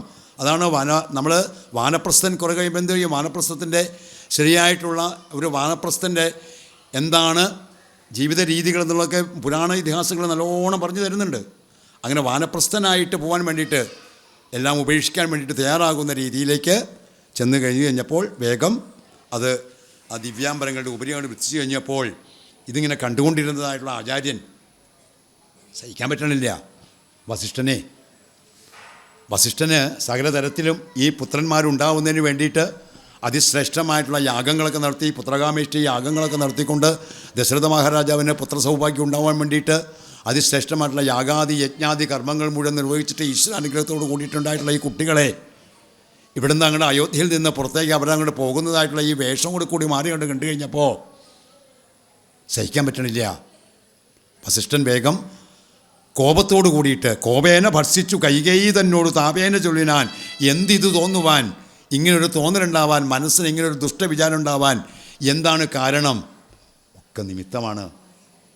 ഒക്കെ നിമിത്തമാണ്. ആചാര്യനും അറിയാം, വസിഷ്ഠനും അറിയാം. പക്ഷെ നമ്മൾ ധരിക്കേണ്ടതാണ് ഇങ്ങനെയുള്ള കാര്യങ്ങൾ നിമിത്തങ്ങളായിട്ട് വരുന്നതുണ്ടെങ്കിലും ആ നിമിത്തങ്ങളുടെ മുഴുവൻ വിധാതാവായിട്ടുള്ള ഭഗവാന്റെ ഇച്ഛപ്രകാരം വേറൊന്നും നടക്കില്ല എന്നുള്ള രീതി കൊണ്ട് എന്തിനാണ് കഠോരശീലയായിട്ടുള്ള, അല്ലയോ കൈകേയി, രാമനെ വനത്തിലയക്കാമെന്നല്ലേ വരം തന്നിട്ടുള്ളൂ, അങ്ങനെയല്ലേ വരം മേടിച്ചിരിക്കുന്നത്.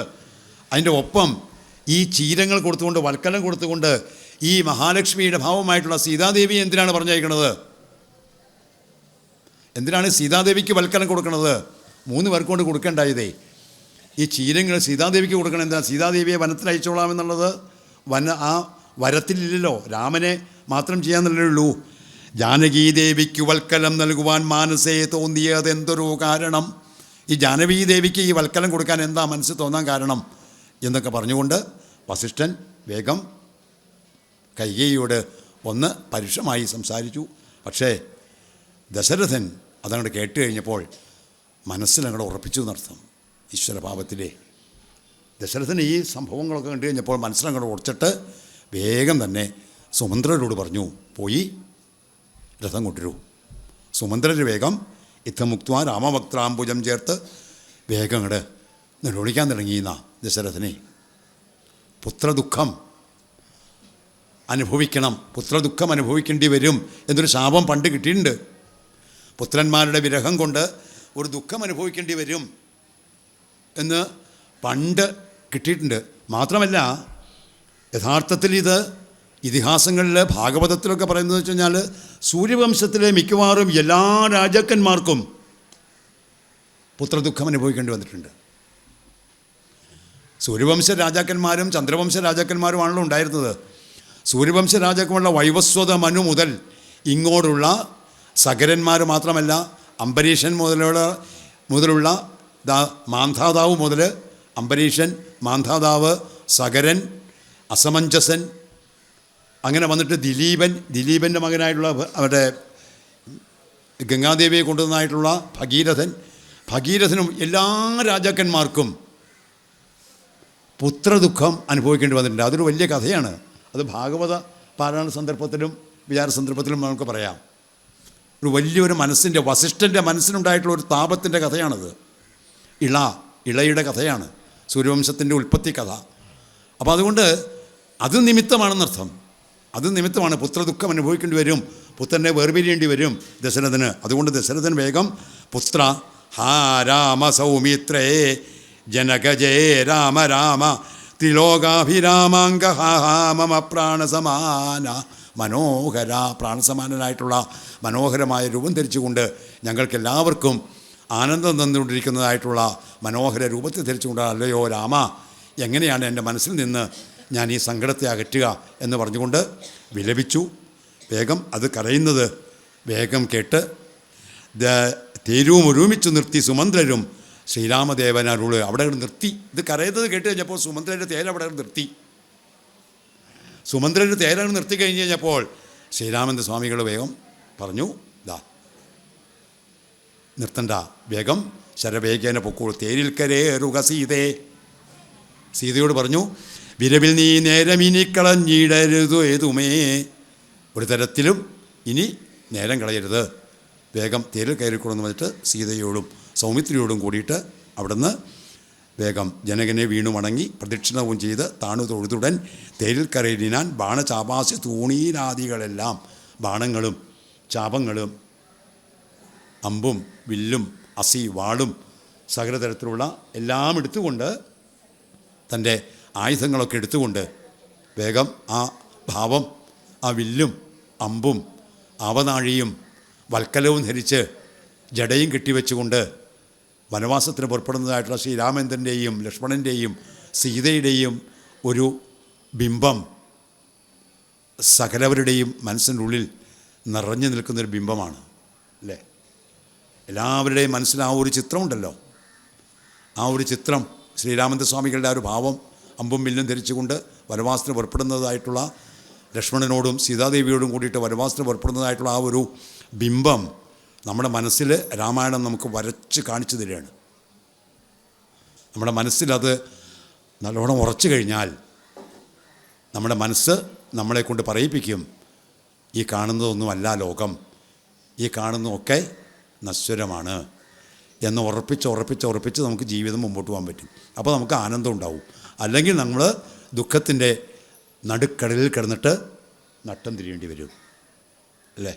എപ്പോഴും ഇങ്ങനെ മുറുകെ പിടിച്ചുകൊണ്ടിരുന്നു കഴിഞ്ഞാൽ മുറുകെ പിടിച്ചുകൊണ്ടിരിക്കുന്ന സകല വസ്തുക്കളും നഷ്ടപ്പെടും എന്നുള്ള ബോധം ഉണ്ടായി കഴിയുമ്പോൾ, അത് ഉറച്ചു കഴിഞ്ഞാൽ ത്യജിക്കേണ്ടി വരും. അതാണ് സന്യാസം. സന്യാസം എന്ന് പറഞ്ഞാൽ ത്യാഗം എന്നർത്ഥം. അതുകൊണ്ടാണ് സന്യാസ ആശ്രമത്തിലേക്ക് എല്ലാ മനുഷ്യർക്കും എത്തേണ്ടി വരും, എല്ലാം ത്യജിക്കേണ്ടി വരും.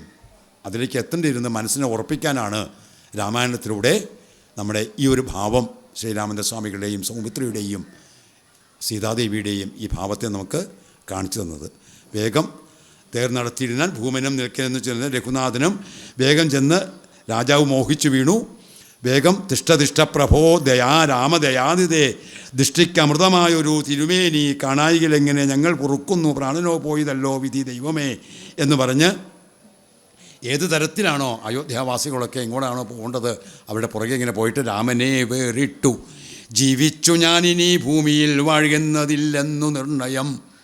ഈ ഭൂമിയിൽ രാമൻ പോയി കഴിഞ്ഞാൽ ഇനി രാമനെ വേറിട്ടിട്ട് ഞാനിവിടെ ഈ കൊട്ടാരത്തിൽ താമസം എനിക്കില്ല, ഈ കൊട്ടാരത്തിൽ എനിക്കിന് താമസമില്ല. അവിടെ എല്ലാ തരത്തിലും ശ്രീരാമചന്ദ്രസ്വാമികളുടെ പട്ടാഭിഷേകത്തിന് വേണ്ടിയിട്ടുള്ള ഒരുക്കങ്ങളും ചെയ്ത് സുമന്ത്രർ എല്ലാ ഒരുക്കങ്ങളും ചെയ്ത് മന്ത്രിയും തേരാളികളും സകല തരത്തിലുള്ളവരും മുഴുവൻ ചെയ്ത് ആചാര്യന്മാർ മുഴുവൻ വന്നുകൂടി നാരദാദികളായിട്ടുള്ള സപ്തർഷികളും ആചാര്യന്മാരും വസിഷ്ഠൻ്റെ നേതൃത്വത്തിൽ ആചാര്യങ്ങളൊക്കെ കൂടിയിട്ടുള്ള എല്ലാ ചടങ്ങുകളും തീരുമാനിച്ചു കഴിഞ്ഞതിൻ്റെ അന്ന് രാത്രിയാണ് ഈ നിമിത്തം ഉണ്ടാവണതേ. അങ്ങനെയുള്ള ആരെയാണോ പട്ടാഭിഷേകം ചെയ്യേണ്ടത് ആ പട്ടാഭിഷേകനായിട്ടുള്ള ശ്രീരാമചന്ദ്രസ്വാമികളിതാ സാധാരണ പോവലല്ല 14 കൊല്ലക്കാലം വനവാസത്തിന് പോവുക എന്ന് പറഞ്ഞു കഴിഞ്ഞാൽ എനിക്കിനി രാജ്യത്തിൽ നിൽക്കണമെന്നില്ല. അതുകൊണ്ട് എന്നതു കേട്ടൊരു പ്രത്യേകജനങ്ങളും മന്നവൻ തന്നെ എടുത്തു കൗസല്യതൻ മന്ദിരത്തിങ്കലാക്കി, കൗസല്യയുടെ മന്ദിരത്തിൽ കൊണ്ടാക്കൂ, എന്നെ ആ ഭാര്യാഗൃഹത്തിലേക്ക് പത്നിയുടെ ഗൃഹത്തിലേക്കാക്കൂ, രാമൻ്റെ അമ്മയായിട്ടുള്ള കൗസല്യയുടെ ഗൃഹത്തിൽ ആവണം ഞാനെന്ന് പറഞ്ഞിട്ട് പൗരജനങ്ങൾ മുഴുവൻ തന്നെ ദശരഥനെ കൗസല്യയുടെ ഗൃഹത്തിലേക്കാക്കി രാമൻ അവിടുന്ന് സീതാദേവിയോടും ലക്ഷ്മണനോടും കൂടിയിട്ട് പുറപ്പെട്ടു. അങ്ങനെ എല്ലാവരോടും അങ്ങോട്ട് വേർപിരിഞ്ഞു എന്നർത്ഥം.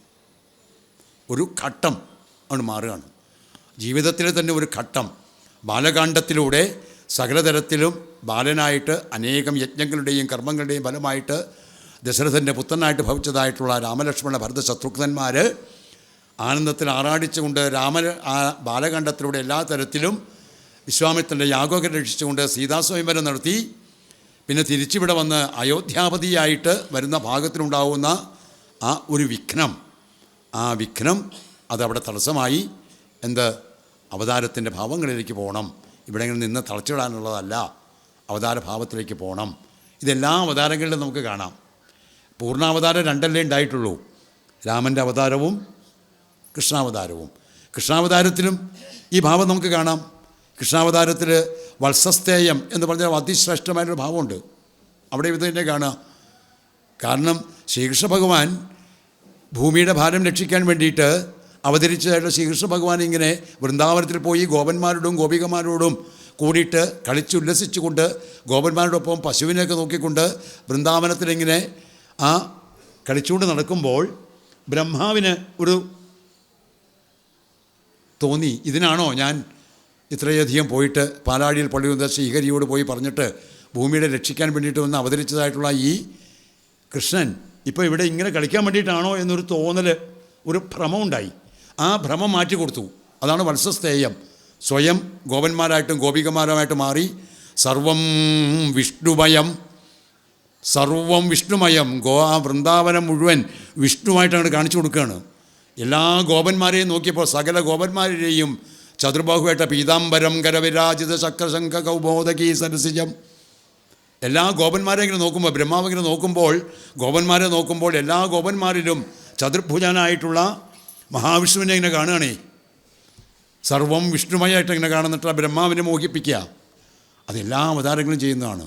ഇവിടെ ആ മോഹങ്ങളിലേക്ക്, തൻ്റെ അവതാരകർമ്മങ്ങളിലേക്ക് ആവാറായി എന്ന് പറഞ്ഞിട്ട് എങ്ങനെയാണോ വൃന്ദാവനത്തിൽ നിന്ന് ഭഗവാൻ ശ്രീകൃഷ്ണൻ മധുരയിലേക്ക് അവതാരകാര്യത്തിന് വേണ്ടി പോയത്, അതേപോലെ തൻ്റെ അവതാരകാര്യങ്ങൾ സാധിക്കാൻ വേണ്ടി അച്ഛനെയും അമ്മയെയും ഒക്കെ ബാലകന്മാരായിരുന്ന കാലത്ത് സുഖിപ്പിച്ച് അവതാരകാര്യങ്ങൾ സാധിപ്പിക്കാൻ വേണ്ടി ആരണ്യത്തിലേക്ക് ഇവിടെ ആരണ്യത്തിലാണ് തൻ്റെ കാര്യങ്ങൾ സാധിക്കേണ്ടത്. ആരണ്യത്തിലേക്ക് പ്രവേശിക്കായി നിമിത്തമായിട്ടെന്ന് പറഞ്ഞിട്ട് വേഗം അവിടുന്ന് പോയി. അങ്ങനെ കുറച്ചുകൂടി കഴിഞ്ഞ് കഴിഞ്ഞപ്പോൾ തമസാ നദി തന്നെ തീരം ഗമിച്ചു വസിച്ചു നിശാമുഖേ. രാത്രി ആവാറായപ്പോൾ തമസാ നദിയുടെ തീരത്തെത്തി.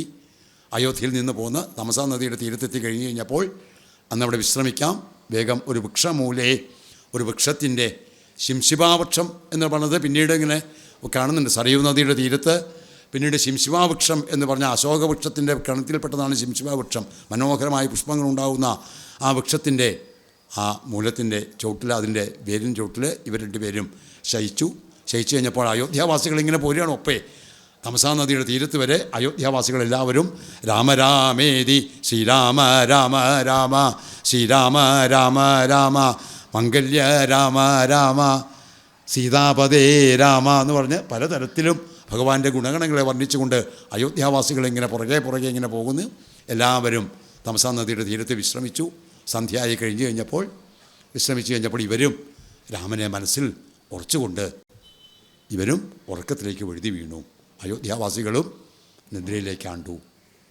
നിദ്രയിലേക്കാണ്ട സമയത്ത് വേഗം ഉണർന്ന് ഭഗവാൻ പറഞ്ഞു, ഈ സമയത്തെ ഇവരെ പിരിഞ്ഞു പോകാൻ പറ്റുള്ളൂ.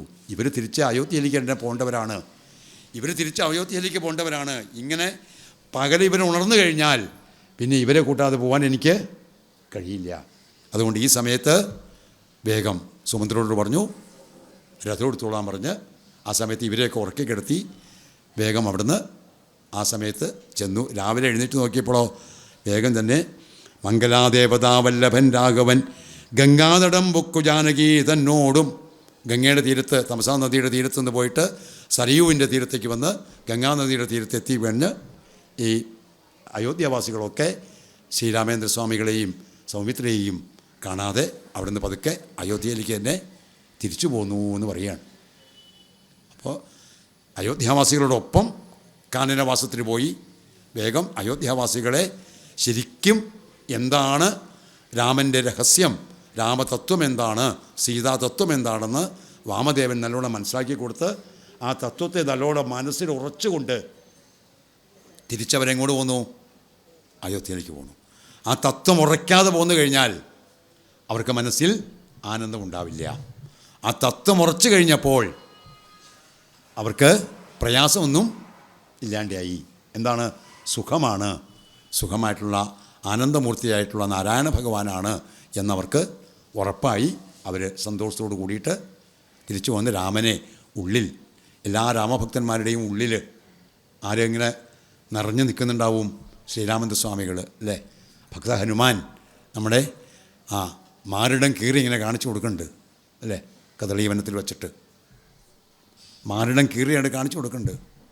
എത്ര നാളായിട്ടും വേർപിരിയാതെ വിട്ടുപിരിയാതെ മനസ്സിനുള്ളിൽ ഉറച്ചു നിൽക്കുന്ന, ഖനീഭവിച്ച് നിൽക്കുന്ന രാമൻ എന്നുള്ള സങ്കല്പം, ആ രാമഭാവം, കൃഷ്ണഭാവം, ഈശ്വരഭാവം, ആ ഭാവമാണ് നമ്മുടെ ഉള്ളിൽ രാമായണ ദിനങ്ങളിൽ കൂടി ഉറയ്ക്കേണ്ടത്. രാമായണത്തിൻ്റെ പാരായണത്തിലൂടെയും രാമായണ ശ്രവണത്തിലൂടെയും നമ്മളിൽ ഉറയ്ക്കേണ്ടത് ആ ശ്രീരാമഭാവമാണ്. ആ ഭാവം മനസ്സിൽ ഉറച്ചു കഴിഞ്ഞാൽ ജീവിതത്തിൽ എവിടെ പോയാലും, പണ്ട് പല ഇതിഹാസങ്ങൾ പറയുന്ന പോലെ, എങ്ങനെ കണ്ണടച്ച് കെട്ടി ഓടിയാലും എവിടെയും തട്ടിമുട്ടി വീഴില്ല. കണ്ണടച്ചിട്ട് കണ്ണ് കെട്ടി ഓടിയാലും നമ്മൾ തട്ടിമുട്ടി വീഴില്ല എന്നർത്ഥം. എന്ന് പറഞ്ഞാൽ ജീവിതത്തിൽ ഒരു തട്ടലും മുട്ടലും ഉണ്ടാവില്ല. ഈ ഭാവം നല്ലോണം ഉറച്ചു കഴിഞ്ഞാൽ, ആ ഭാവം ഉറപ്പിക്കാൻ വേണ്ടിയിട്ട് അതിശ്രേഷ്ഠനായിട്ടുള്ള വാമദേവൻ ആ ഭാവമൊക്കെ ഉറപ്പിച്ചു കൊടുത്ത് അവർ സന്തോഷത്തോടു കൂടിയിട്ട് പോയി ഗംഗയുടെ തീരത്ത് വന്നു. ആ തീരത്ത് വന്നപ്പോഴാണ് രാമാഗമന മഹോത്സവം എത്രയും ആമോദമോട് കേട്ടു ഗുഹൻ. ശൃംഗിവേരൻ എന്നുള്ള സ്ഥലത്തിൻ്റെ നിഷാദാധിപനായിട്ടുള്ള ഗുഹൻ വേഗം ഈ കാര്യം കേട്ടു. ശൃംഗവേരി രാജ്യത്തിൻ്റെ അധിപനായിട്ടുള്ള നിഷാദനായിട്ടുള്ള ഗുഹൻ ഇങ്ങനെ രാമൻ സീതാദേവിയോടും സൗമിത്രിയോടും കൂടിയിട്ട് ഗംഗയുടെ തീരത്ത് വന്നിട്ടുണ്ട് എന്ന് കേട്ട് വേഗം ചെന്ന് നമസ്കരിച്ചു.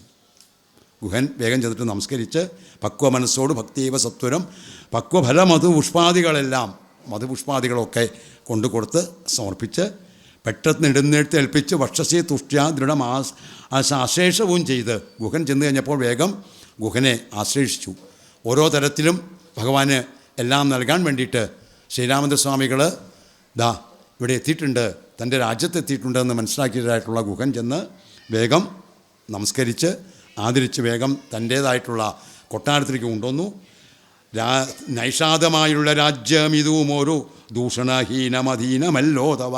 അങ്ങയുടെ അധീനത്തിൽ തന്നെ ഈ അയോധ്യയിൽ നിന്ന് വന്ന് അയോധ്യ പോലെ തന്നെ അങ്ങക്ക് ഈ ശൃംഗിവേരം എന്ന് പറഞ്ഞ എൻ്റെ രാജ്യവും അങ്ങക്ക് അയോധ്യ പോലെ തന്നെ കാണാം. അതിൽ നിന്ന് വ്യത്യസ്തമായിട്ടല്ല. അങ്ങിവിടെ താമസിച്ച് എൻ്റെ ആതിഥ്യം സ്വീകരിച്ചുകൊണ്ട് ഞാൻ നൽകുന്ന ഫലവും ഭക്ഷണങ്ങളുമൊക്കെ നൽകിക്കൊണ്ട് അങ്ങ് എന്നെയും എൻ്റെ രാജ്യവാസികളെയും മുഴുവൻ അനുഗ്രഹിക്കണമെന്ന് പറഞ്ഞ് ഗുഹൻ വേഗം തോണി കിടത്തുന്നതാണ്. തോണി കിടത്തിയിട്ട് അപ്പുറത്തേക്ക് വിടുന്ന ജോലി ചെയ്യുന്ന ആളാണ്. അതുകൊണ്ട് വേഗം അനുഗ്രഹിക്കണമെന്ന് പറഞ്ഞ് നമസ്കരിച്ചു.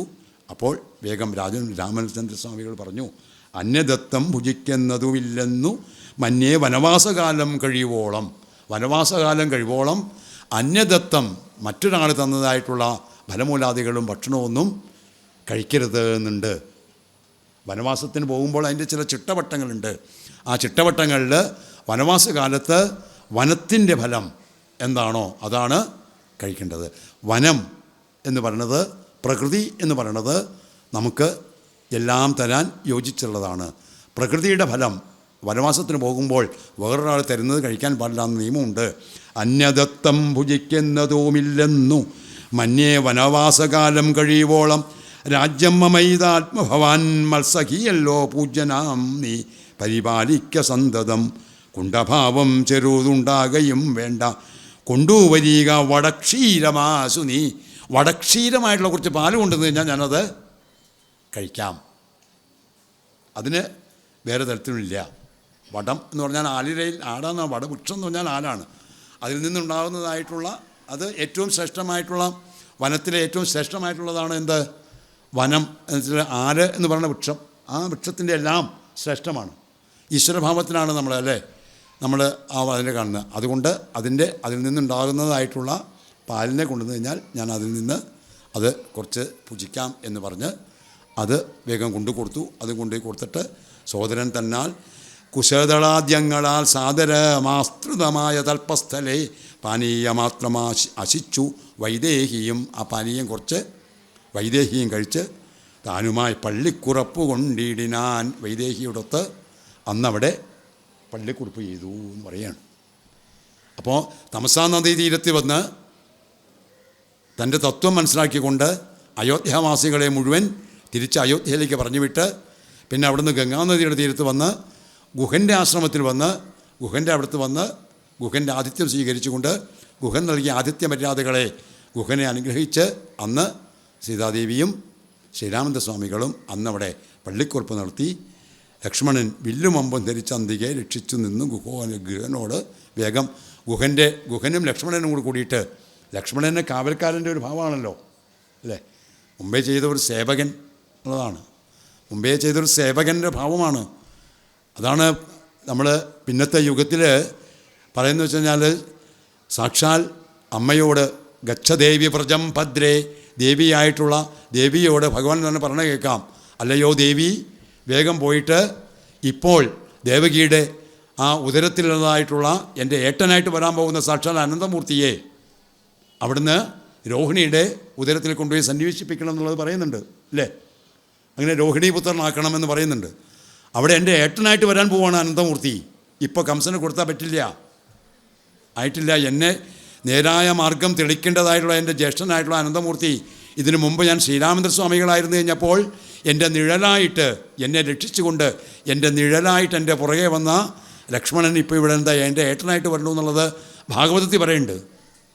അപ്പോൾ അങ്ങനെയുള്ള എപ്പോഴും ഒരു കാവൽക്കാരൻ്റെ ഭാവത്തിൽ, രക്ഷിക്കാരൻ്റെ ഭാവത്തിൽ, ഒരു സേവകൻ്റെ ഭാവം, അനുജനായും സേവകനായും നിഴലായി പുറകെ ഇങ്ങനെ രക്ഷകനായിട്ട് ഇങ്ങനെ പുറകെ നിൽക്കുന്നതായിട്ടുള്ള ലക്ഷ്മണന് ഉറങ്ങാൻ പറ്റുമോ? പറ്റില്ല. പ്രത്യേകിച്ചും കാനനവാസത്തിന് പോകുമ്പോൾ ഉറങ്ങാൻ പറ്റുമോ? വേഗം വില്ലും കുലച്ചുകൊണ്ട് അവിടെ ഗുഹനോട് കൂടി നിന്നു. ഗുഹനും ലക്ഷ്മണാന്തിക ഇങ്ങനെ നിന്നു. വേഗം ലക്ഷ്മണൻ ഗുഹനോട് കുറച്ച് ഉപദേശങ്ങൾ കൊടുക്കുകയാണ്. ഗുഹനോട് പറഞ്ഞു തന്നപ്പോൾ ചെയ്യാണ്, ലക്ഷ്മീപതിയായ വൃക്ഷമൂലയെ കിടക്കുന്നതു കണ്ട അതിദുഃഖം.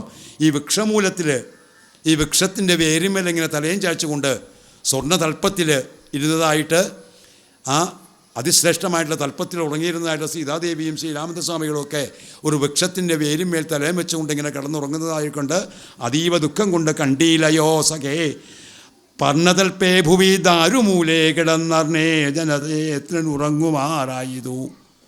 ആ ഏറ്റവും ശ്രേഷ്ഠമായിട്ടുള്ള തൽപ്പത്തിൽ കിടന്നിരുന്നത് ഇപ്പോൾ ഇവിടെ കിടക്കുന്നത് ഉറങ്ങണത് കണ്ടില്ലേ, എങ്ങനെയാണ് സഹിക്കുക എന്ന് പറഞ്ഞപ്പോൾ ജനകാത്മജയോട് കൂടിയിട്ട് ഇങ്ങനെ കിടക്കുന്നത് എങ്ങനെ സഹിക്കും എന്ന് ഗുഹൻ ലക്ഷ്മണനോട് പറയുക. അപ്പോൾ ലക്ഷ്മണൻ പറയുകയാണ്, ഭദ്രമതേ ശൃണുമ വചനം രാമഭദ്രനാമം ജപിച്ചിടുക.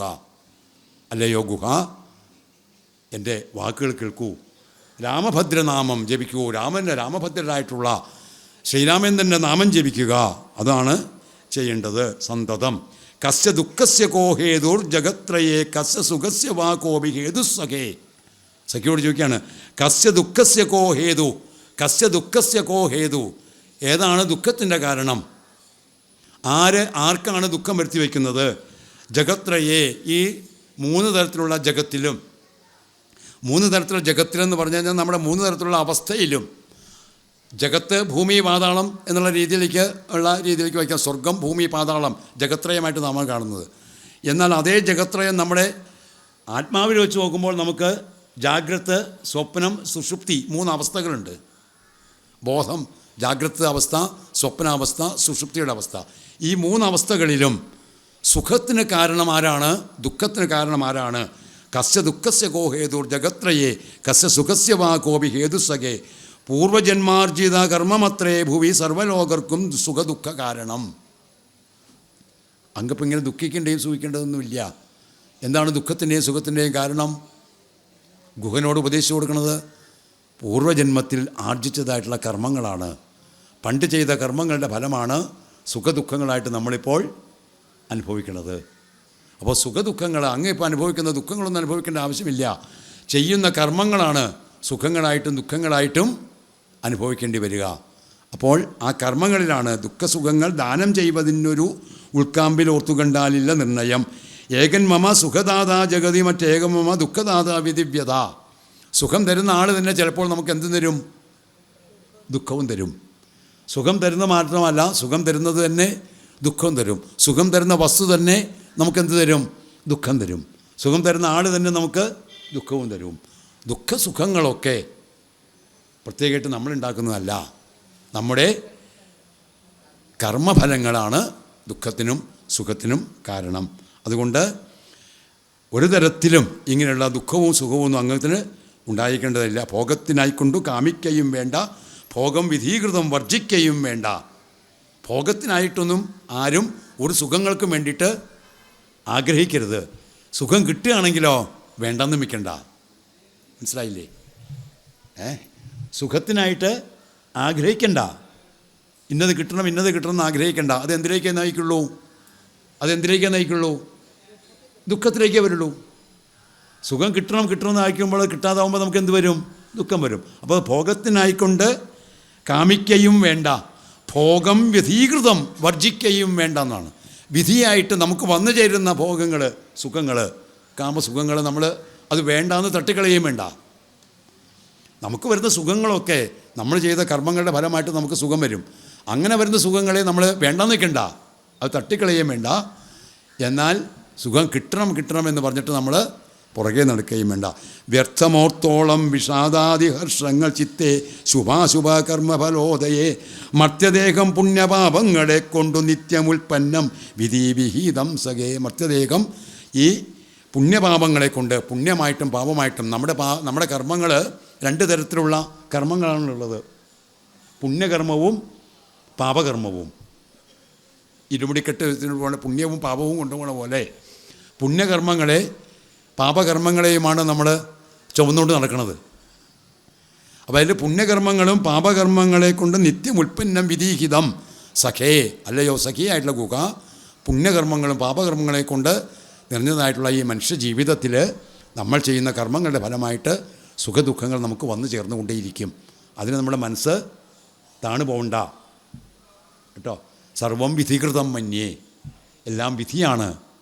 സുഖങ്ങൾ കിട്ടുമ്പോൾ അനുഭവിച്ചോളൂ, ദുഃഖം കിട്ടുമ്പോൾ നമ്മൾ മനസ്സ് താണു പോകേണ്ടത് ആവശ്യമില്ല. ഈ തത്വം പറഞ്ഞു കൊടുക്കുകയാണ്. മുഴുവൻ രാമായണത്തിൽ മാത്രമല്ല, സകലത്തിലും നമുക്ക് പറഞ്ഞു തരുന്ന തത്വമാണ്. സുഖത്തിൽ അത്യധികം നമ്മൾ ആഹ്ലാദിക്കുകയോ ദുഃഖത്തിൽ അത്യധികം താണു പോവുകയോ ചെയ്യരുത്. രണ്ടും ഒരു തരത്തിൽ പറഞ്ഞാൽ ഭഗവാന്റെ, ഈശ്വരൻ്റെ വരദാനങ്ങളാണ്. സുഖവും ഭഗവാന്റെ വരദാനമാണ്, ദുഃഖവും ഭഗവാന്റെ വരദാനമാണ്. എന്താ കാരണം? ദുഃഖം ഭഗവാനെ വിട്ടുപോകാതെ ഭഗവാനിലേക്ക് നമ്മുടെ മനസ്സിനെ അടുപ്പിക്കും.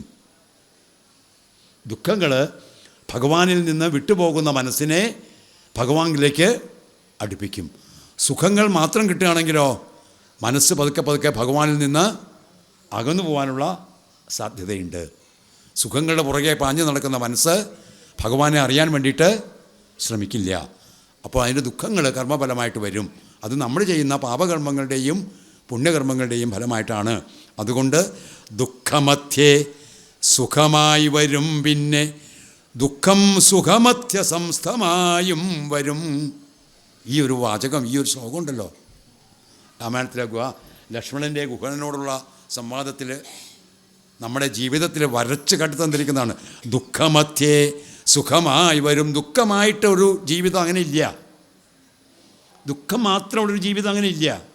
ദുഃഖമധ്യേ സുഖമായും വരും, അതിൽ സുഖം വരും എന്ന്. പിന്നെയോ മാത്രമല്ല, പിന്നെ ദുഃഖം സുഖമധ്യേ സംസ്ഥമായും വരും. സുഖങ്ങൾ മാത്രമായിട്ടൊരു ജീവിതമില്ല. സുഖത്തിൻ്റെ ഇടയ്ക്ക് എന്തും വരും, ദുഃഖങ്ങളും വരും. അതുകൊണ്ട് ഇപ്പോഴത്തെ ഈ രാമേന്ദ്രസ്വാമികളുടെ ഏട്ടൻ്റെയും അച്ഛൻ്റെയും അമ്മയുടെയും ഭാഗത്ത് കാണുന്ന ഏട്ടൻ്റെയും ഏട്ടത്തിയമ്മയുടെയും ഈ വൃക്ഷമൂലത്തിൽ കിടക്കുന്ന ഈ ഭാവം കണ്ട് അങ്ങ് ദുഃഖിക്കേണ്ടതായിട്ടില്ല എന്ന് പറഞ്ഞ് വേഗം അവിടുന്ന് എഴുന്നേറ്റ് പിറ്റേ ദിവസം രാവിലെ ആയപ്പോൾ ഗുഹന് വേണ്ട ഉപദേശങ്ങൾ കൊടുത്ത് ആ രാത്രി അങ്ങനെ കഴിഞ്ഞുപോയി. രാവിലെ ആയിട്ട് വേഗം മിത്രൻ ഉദിച്ചത് സത്വനും രാഘവൻ നിത്യകർമ്മങ്ങളും ചെയ്ത് അവിടെ ഗംഗാതീരത്ത് സരയൂ നദിയിൽ പോയിട്ട് സ്നാനം നടത്തി. അല്ലേ, സരയൂ സ്നാനം എന്ന് പറഞ്ഞാൽ തന്നെ പുണ്യമാണ്. ശ്രീരാമചന്ദ്രസ്വാമികൾ സ്നാനം ചെയ്തതായിട്ടുള്ള സരയൂ നദിയിൽ അല്ലേ, അവിടെ ഒന്ന് മുങ്ങാൻ വേണ്ടിയിട്ട് എത്രയോ ഭക്തരാണ് അയോധ്യയിലേക്ക് ചെന്ന് പ്രയാണം നടത്തിക്കൊണ്ട് അവിടെ ഒന്ന് മുങ്ങി ആ ശ്രീരാമദേവൻ്റെ പാദങ്ങൾ കൊണ്ട് അതീവമായിട്ട് പുണ്യമായിട്ടുള്ള സരയൂ നദിയിൽ വന്ന് അവിടെ വേഗം തൻ്റെ നിത്യകർമ്മങ്ങളും ചെയ്ത് തോണി വരുത്തുകന്നപ്പോൻ ഒരു തോണി വരുത്താൻ പറഞ്ഞ് ഗുഹൻ വേഗം തോണി വരുത്തിയിട്ട് ഗുഹൻ ശ്രീരാമചന്ദ്രസ്വാമികളെയും ലക്ഷ്മണനെയും സൗമിത്രിയായിട്ടുള്ള ലക്ഷ്മണനെയും ജനകാത്മജിയെയും കൂട്ടി തോണിയിൽ കയറ്റി അപ്പുറത്തേക്ക് ഗംഗാ നദി കടത്തിവിടുകയാണ്. കടത്തിവിട്ടുകൊണ്ട് പോണ വഴിക്കോ ഗംഗയെ നമസ്കരിച്ചു കൊള്ളൂ പറയുകയാണ്. സകല പാപങ്ങളാവുന്ന നമ്മുടെ കർമ്മങ്ങൾ കൊണ്ട് നമ്മൾ അനുഭവിക്കുന്നതായിട്ടുള്ള പാപങ്ങൾ, കർമ്മഫലങ്ങളായിട്ട് നമ്മൾ അനുഭവിക്കുന്ന പാപങ്ങൾ മുഴുവൻ കഴുകിക്കളയാനുള്ളൊരു തീർത്ഥമായിട്ട് ഗംഗാനദിയെ കാണുക. അല്ലേ, മന്ദാകിനി എന്നും ഭഗീരഥി എന്നൊക്കെയുള്ള ഏറ്റവും ശ്രേഷ്ഠമായിട്ടുള്ള ആ ഭഗീരഥിയെ പോലെ എങ്ങനെയാണോ ഭഗീരഥി ആയിട്ടുള്ള ഗംഗാനദി എല്ലാവരുടെയും മനസ്സിൻ്റെ പാപങ്ങളെ മുഴുവൻ കഴുകിക്കളയുന്നത്. അങ്ങനെയുള്ള ഗംഗയെ നമസ്കരിച്ചോളൂ. ഗംഗേ ഭഗവതി ദേവി നമോസ്തുതേ സംഗേന ശംഭുതൻ മൗലിയിൽ വാടുന്ന സുന്ദരി ഹൈമവതി നമസ്തേ നമോ മന്ദാകിനി ദേവി ഗംഗേ നമോസ്തുതേ. മന്ദാകിനിയായിട്ടുള്ള ഗംഗയെ നമസ്കരിച്ചുകൊണ്ട് എല്ലാവരും കൂടിയിട്ട് ഗംഗയെ നമസ്കരിച്ചു എന്ന് പറയുകയാണ്. ഗംഗയിൽ മനസ്സിൽ കൂടി ഒഴുകുന്ന ഒരു ഗംഗയാവണം രാമായണം. സകല പാപങ്ങളെയും നമ്മുടെ കർമ്മഫലങ്ങൾ കൊണ്ട് നമ്മൾ അനുഭവിക്കുന്ന പാപങ്ങളെ മുഴുവൻ പാപക്കറകൾ കൊണ്ട് പങ്കിലമായിട്ടുള്ള നമ്മുടെ മനസ്സിനെ ശുദ്ധീകരിക്കുന്ന ഒരു ഗംഗയുള്ള സ്നാനമാവണം രാമായണം. രാമായണത്തിലൂടെ സഞ്ചരിക്കുമ്പോൾ മനസ്സിൽ പറ്റിപ്പിടിച്ചിരിക്കുന്ന പാപക്കറകൾ മുഴുവൻ ഇല്ലാണ്ടായി മനസ്സിൽ കൂടി ഗംഗാനദി ഒഴുകും. ഈ ഭാവത്തിലാണ് ഗംഗയെ നമസ്കരിക്കുന്നത്.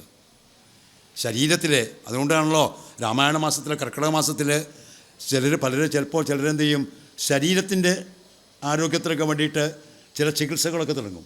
ഇല്ലേ, കർക്കിടക മാസം ആയിക്കഴിഞ്ഞാൽ പിന്നെ നമുക്കിങ്ങനെ കേൾക്കുകയായി, പരസ്യങ്ങളിങ്ങനെ കേൾക്കുകയായി ധാരാളം. എവിടെ കർക്കിടക മാസ ചികിത്സ, കർക്കിടക മാസത്തിൽ ചെയ്യുന്നു, കർക്കിടക മാസ ചികിത്സ, ഉഴിച്ചിൽ പിഴിച്ചിൽ സുഖചികിത്സ എന്ന് പറഞ്ഞാൽ ഓരോ ദിക്കിലും 10 ദിവസം എവിടെയെങ്കിലും പോയിട്ട് അപ്പോൾ ധനമൊക്കെ ചിലവഴിച്ചിട്ട് ശരീരം നന്നാക്കാൻ വേണ്ടി തുടങ്ങും. ശരീരം നന്നാക്കാനുള്ള ചികിത്സയോടൊപ്പം തന്നെ മനസ്സിന് നന്നായില്ലെങ്കിൽ ഇങ്ങനെയുള്ള ഉഴിച്ചിലും പിഴിച്ചിലൂടെയൊക്കെ മനസ്സ് നന്നാവുമോ?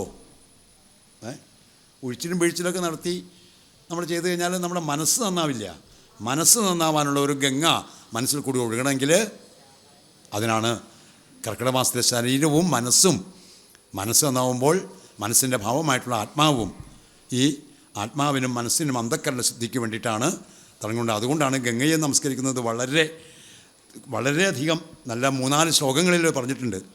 ഞങ്ങൾ വനവാസവും കഴിഞ്ഞാതരാൽ ഇങ്ങു വന്നാൽ ബലിപൂജകൾ നൽകുവൻ രക്ഷിച്ചുകൊള്ളുക നീ ആപത്തു കൂടാതെ ദക്ഷാരി വല്ലഭേ ഗംഗേ നമോസ്തുതേ.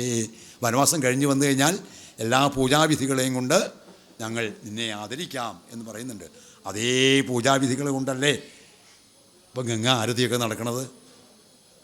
ഗംഗയിലും സരയൂരിലുമൊക്കെ ആരതികൾ നടക്കുന്നത്, ഗംഗയെ ആദരിക്കുന്നത് സന്ധ്യയായി കഴിയുമ്പോൾ ഗംഗയെ വന്ദിക്കുകയാണ്.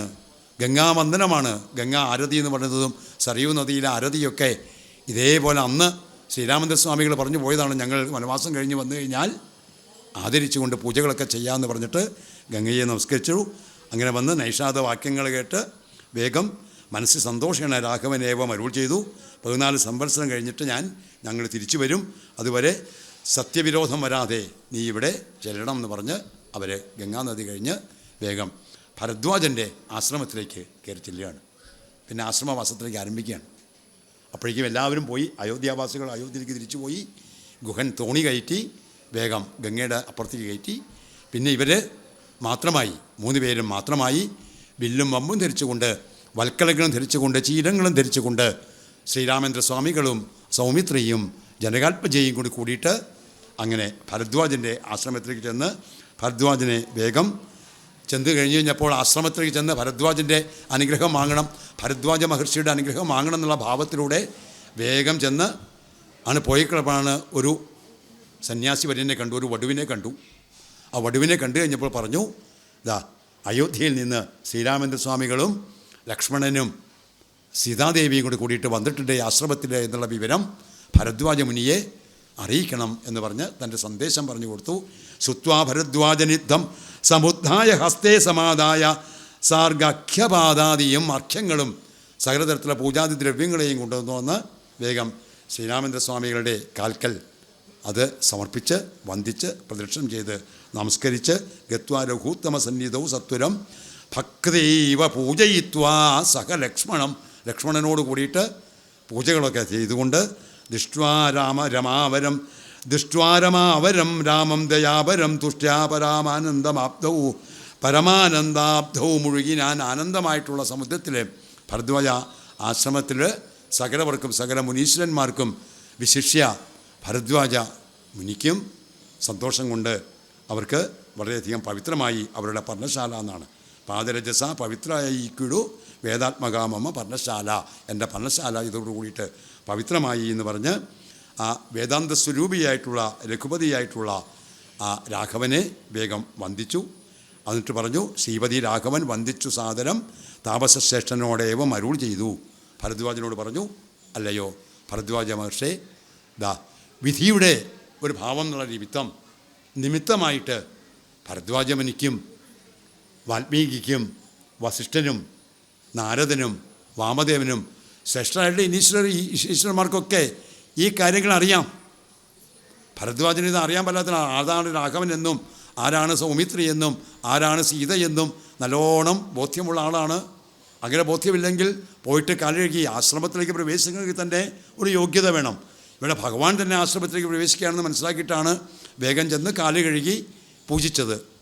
ഈശ്വരഭാവത്തിൽ കണ്ടുകൊണ്ടാണ് കാല് കഴുകി പൂജിച്ച് വേഗം പറഞ്ഞു, ക്ഷത്രബന്ധുക്കളായുള്ളൊരു ഞങ്ങളെ ചിത്തമോദത്തോട് അനുഗ്രഹിക്കണമേ, ഞങ്ങളെ അനുഗ്രഹിക്കണമേ എന്ന് പറയാണ്. മാനുഷവേഷം പൂണ്ട ഭഗവാൻ വേഗം ചെന്ന് ഭരദ്വാജ മുനിയുടെ ആ ആചാര്യൻ്റെ അനുഗ്രഹം വാങ്ങുകയാണ്. അതെന്താ നമ്മളെ ബോധിപ്പിക്കുന്നത്? അവിടെ ചെന്ന് കഴിഞ്ഞാൽ അങ്ങോട്ട് വന്ന് പൂജിച്ച ഒരാളാണ്. അങ്ങോട്ട് വന്ന് പാദകമലത്തിൽ പൂജിച്ച് അർഘ്യങ്ങൾ നൽകി സകലതരത്തിലുള്ള നിവേദ്യങ്ങൾ നൽകിക്കൊണ്ട് ഭഗവാന്റെ ശ്രീ രഘുത്തമനായിട്ടുള്ള ശ്രീരാമേന്ദ്ര സ്വാമികളുടെ പാദത്തിൽ നമസ്കരിച്ചതായിട്ടുള്ള ഭരദ്വാജനോട് പറയുകയാണ്, ഞങ്ങളെ അങ്ങ് അനുഗ്രഹിക്കണമെന്ന് ശ്രീരാമേന്ദ്ര സ്വാമികളും ലക്ഷ്മണനും പറയണമെന്നുണ്ടെങ്കിൽ എന്താണ് നമ്മളെ ബോധിപ്പിക്കുന്നത്? ആചാര്യൻ്റെ ഒരു ഭാവം. നമ്മുടെ ഏത് ഭാവത്തിലേക്ക് പുറപ്പെടുമ്പോഴും നമ്മുടെ കർത്തവ്യങ്ങളിലേക്ക് പുറപ്പെടുമ്പോഴൊക്കെ തന്നെ എന്ത് വേണം? ഒരു ആചാര്യ ദേവോഭവ എന്നാണ് നമ്മളെ ഉള്ളിലുറക്കേണ്ടത്. ആചാര്യൻ ആരാവുന്നു? ഈശ്വരൻ തന്നെയാവുന്നു. ആചാര്യൻ എന്ന് പറയുന്നത്, ഗുരു എന്ന് പറയുന്നത് ഈശ്വരഭാവം തന്നെയാണ്. അപ്പോൾ സകല ഗുരുക്കളും ആചാര്യന്മാരും മുനീശ്വരന്മാരും മുഴുവൻ തന്നെ ഈശ്വരഭാവത്തിൽ കാണണം എന്ന് നമ്മളെ ബോധിപ്പിക്കാൻ വേണ്ടിയിട്ടാണ്. ഇതിൽ പലതും ചർച്ച ചെയ്യുന്നത് മനുഷ്യരായിട്ടുള്ള നമ്മളെ ബോധിപ്പിക്കാൻ വേണ്ടിയിട്ടാണ്. ഈശ്വരഭാവം നിറഞ്ഞു നിൽക്കുന്നതായിട്ടുള്ള നമ്മുടെ മനസ്സിൻ്റെ പാപങ്ങൾ മുഴുവനായിട്ട് കഴുകിക്കളഞ്ഞ് മനസ്സ് ശുദ്ധമായിട്ട് കഴിഞ്ഞാൽ, ഈശ്വരനെ ഉറപ്പിച്ചു കഴിഞ്ഞാൽ, പിന്നെ നമ്മുടെ ജീവിതയാത്രയിൽ വേണ്ടത് ആചാര്യൻ്റെ അനുഗ്രഹം ഉണ്ടാവണം. ഒരാചാര്യൻ്റെ അനുഗ്രഹം ഉണ്ടാവണം. ആചാര്യനെ കണ്ടെത്തണം, അല്ലേ? നേർവഴി കാണിച്ചു തരുന്ന ആളാണ് ആചാര്യൻ. തനിക്ക് ഏത് ഏത് വഴിയിൽ കൂടിയാണ് യാത്ര ചെയ്യേണ്ടതെന്നുള്ള നമുക്കുള്ള വഴി കാണിച്ചു തരുന്ന ആളാണ് ആചാര്യൻ എന്ന് പറയുന്നത്. ആ വഴി കാണിച്ചു തരുന്ന ഒരു ആചാര്യൻ്റെ, ജീവിതത്തിൻ്റെ വഴി കാണിച്ചു തരുന്ന ഒരു ആചാര്യനെ കണ്ടെത്തണം. ആദ്യം തന്നെ ആരാണ്? ആദ്യത്തെ ആചാര്യൻ എന്ന് പറയുന്നത് അഹം ആചാര്യോഭവ എന്നുള്ളതാണ്. അത് ഭഗവാൻ പ്രത്യേകിച്ചും പറയുന്നുണ്ട്. ആദ്യത്തെ ആചാര്യൻ എന്ന് പറയുന്നത് അവനവൻ തന്നെയാണ്. അവനവൻ തന്നെയാണ് ആദ്യം നമ്മുടെ വഴി തെളിയിക്കേണ്ടത്. അവനവൻ്റെ ഉള്ളിൽ ആരെ ഉറപ്പിക്കണം? ഈശ്വരനാണ് ശരിയായിട്ടുള്ള വഴികാട്ടി. അവനവൻ തന്നെയാണ് ഈശ്വരൻ. ആ ഈശ്വരഭാവത്തിന് ഉള്ളിൽ നിൽക്കുന്ന ഈശ്വരഭാവത്തെ, ശ്രീരാമഭാവത്തെ നല്ലോണം ഉറപ്പിക്കുമ്പോൾ നമുക്ക് തന്നെ ഒരു വഴികാട്ടി ഉണ്ടാവും. പിന്നെ അതിനെ തെളിയിക്കാൻ വേണ്ടിയിട്ട് നമ്മൾ ഒരു ആചാര്യനെ കണ്ടെത്തണം. ആ ആചാര്യനെ കണ്ടെത്തുന്ന ഭാവങ്ങൾ ഉടനീളം രാമായണത്തിൽ നമുക്ക് കാണാം. വസിഷ്ഠൻ മുതൽ ഇങ്ങോട്ട്, വിശ്വാമിത്രൻ മുതൽ ഇങ്ങോട്ട്, ഭരദ്വാജൻ മുതൽ ഇനിയിപ്പോൾ വാൽമീകിയുടെ അടുത്തേക്ക് പോയി. വാൽമീകി മാത്രമുള്ള സകലവരുടെയും അനുഗ്രഹം വാങ്ങിയിട്ടാണ് ആരണ്യ ത്രയത്തിലേക്ക് ശ്രീരാമചന്ദ്രസ്വാമികൾ പ്രവേശിക്കുന്നത്. അതുകൊണ്ട് ഇത്തം അന്യോന്യം അഭാഷണവും ചെയ്ത് തത്ര കഴിഞ്ഞതു രാത്രി മുനിയുമായി. അന്ന് ഭരദ്വാജാശ്രമത്തിൽ അവിടെ കഴിഞ്ഞുകൂടി. എല്ലാവരെയും പിരിഞ്ഞ് 3 പേരും ഭരദ്വാജൻ്റെ ആശ്രമത്തിൽ ഭരദ്വാജനെ അനുഗ്രഹിച്ച് തിരിച്ചിങ്ങോട്ടും അനുഗ്രഹം വാങ്ങി അന്നവിടെ ഭരദ്വാജനോട് ചെയ്തിട്ട് യാത്രയായി എന്ന് പറഞ്ഞിട്ട് അന്നവിടെ രാത്രി കഴിഞ്ഞുകൂടി എന്ന് പറഞ്ഞിട്ടാണ് ഭരദ്വാജ ആശ്രമം വരെയുള്ള ഭാഗങ്ങളെ നമ്മൾ ഇന്ന് അനുസ്മരിക്കുന്നത്. അവിടുന്ന് ഭരദ്വാജൻ്റെ അനുഗ്രഹം വാങ്ങിയിട്ടാണ് പിന്നെയും യാത്ര തുടരുമ്പോഴാണ് വാൽമീകിയുടെ ആശ്രമത്തിൽ ചെല്ലുന്നതും വാൽമീകി തൻ്റെ പ്രധാനമായിട്ടുള്ള തൻ്റെ ഭാവങ്ങൾ താൻ ഇങ്ങനെ ആവാനുള്ള എന്താ കാരണം എന്നുള്ള രീതിയിലേക്കുള്ള കാര്യങ്ങളൊക്കെ അവിടെ പറഞ്ഞു കൊടുത്തതൊക്കെ ചെയ്യുന്നതാണ്.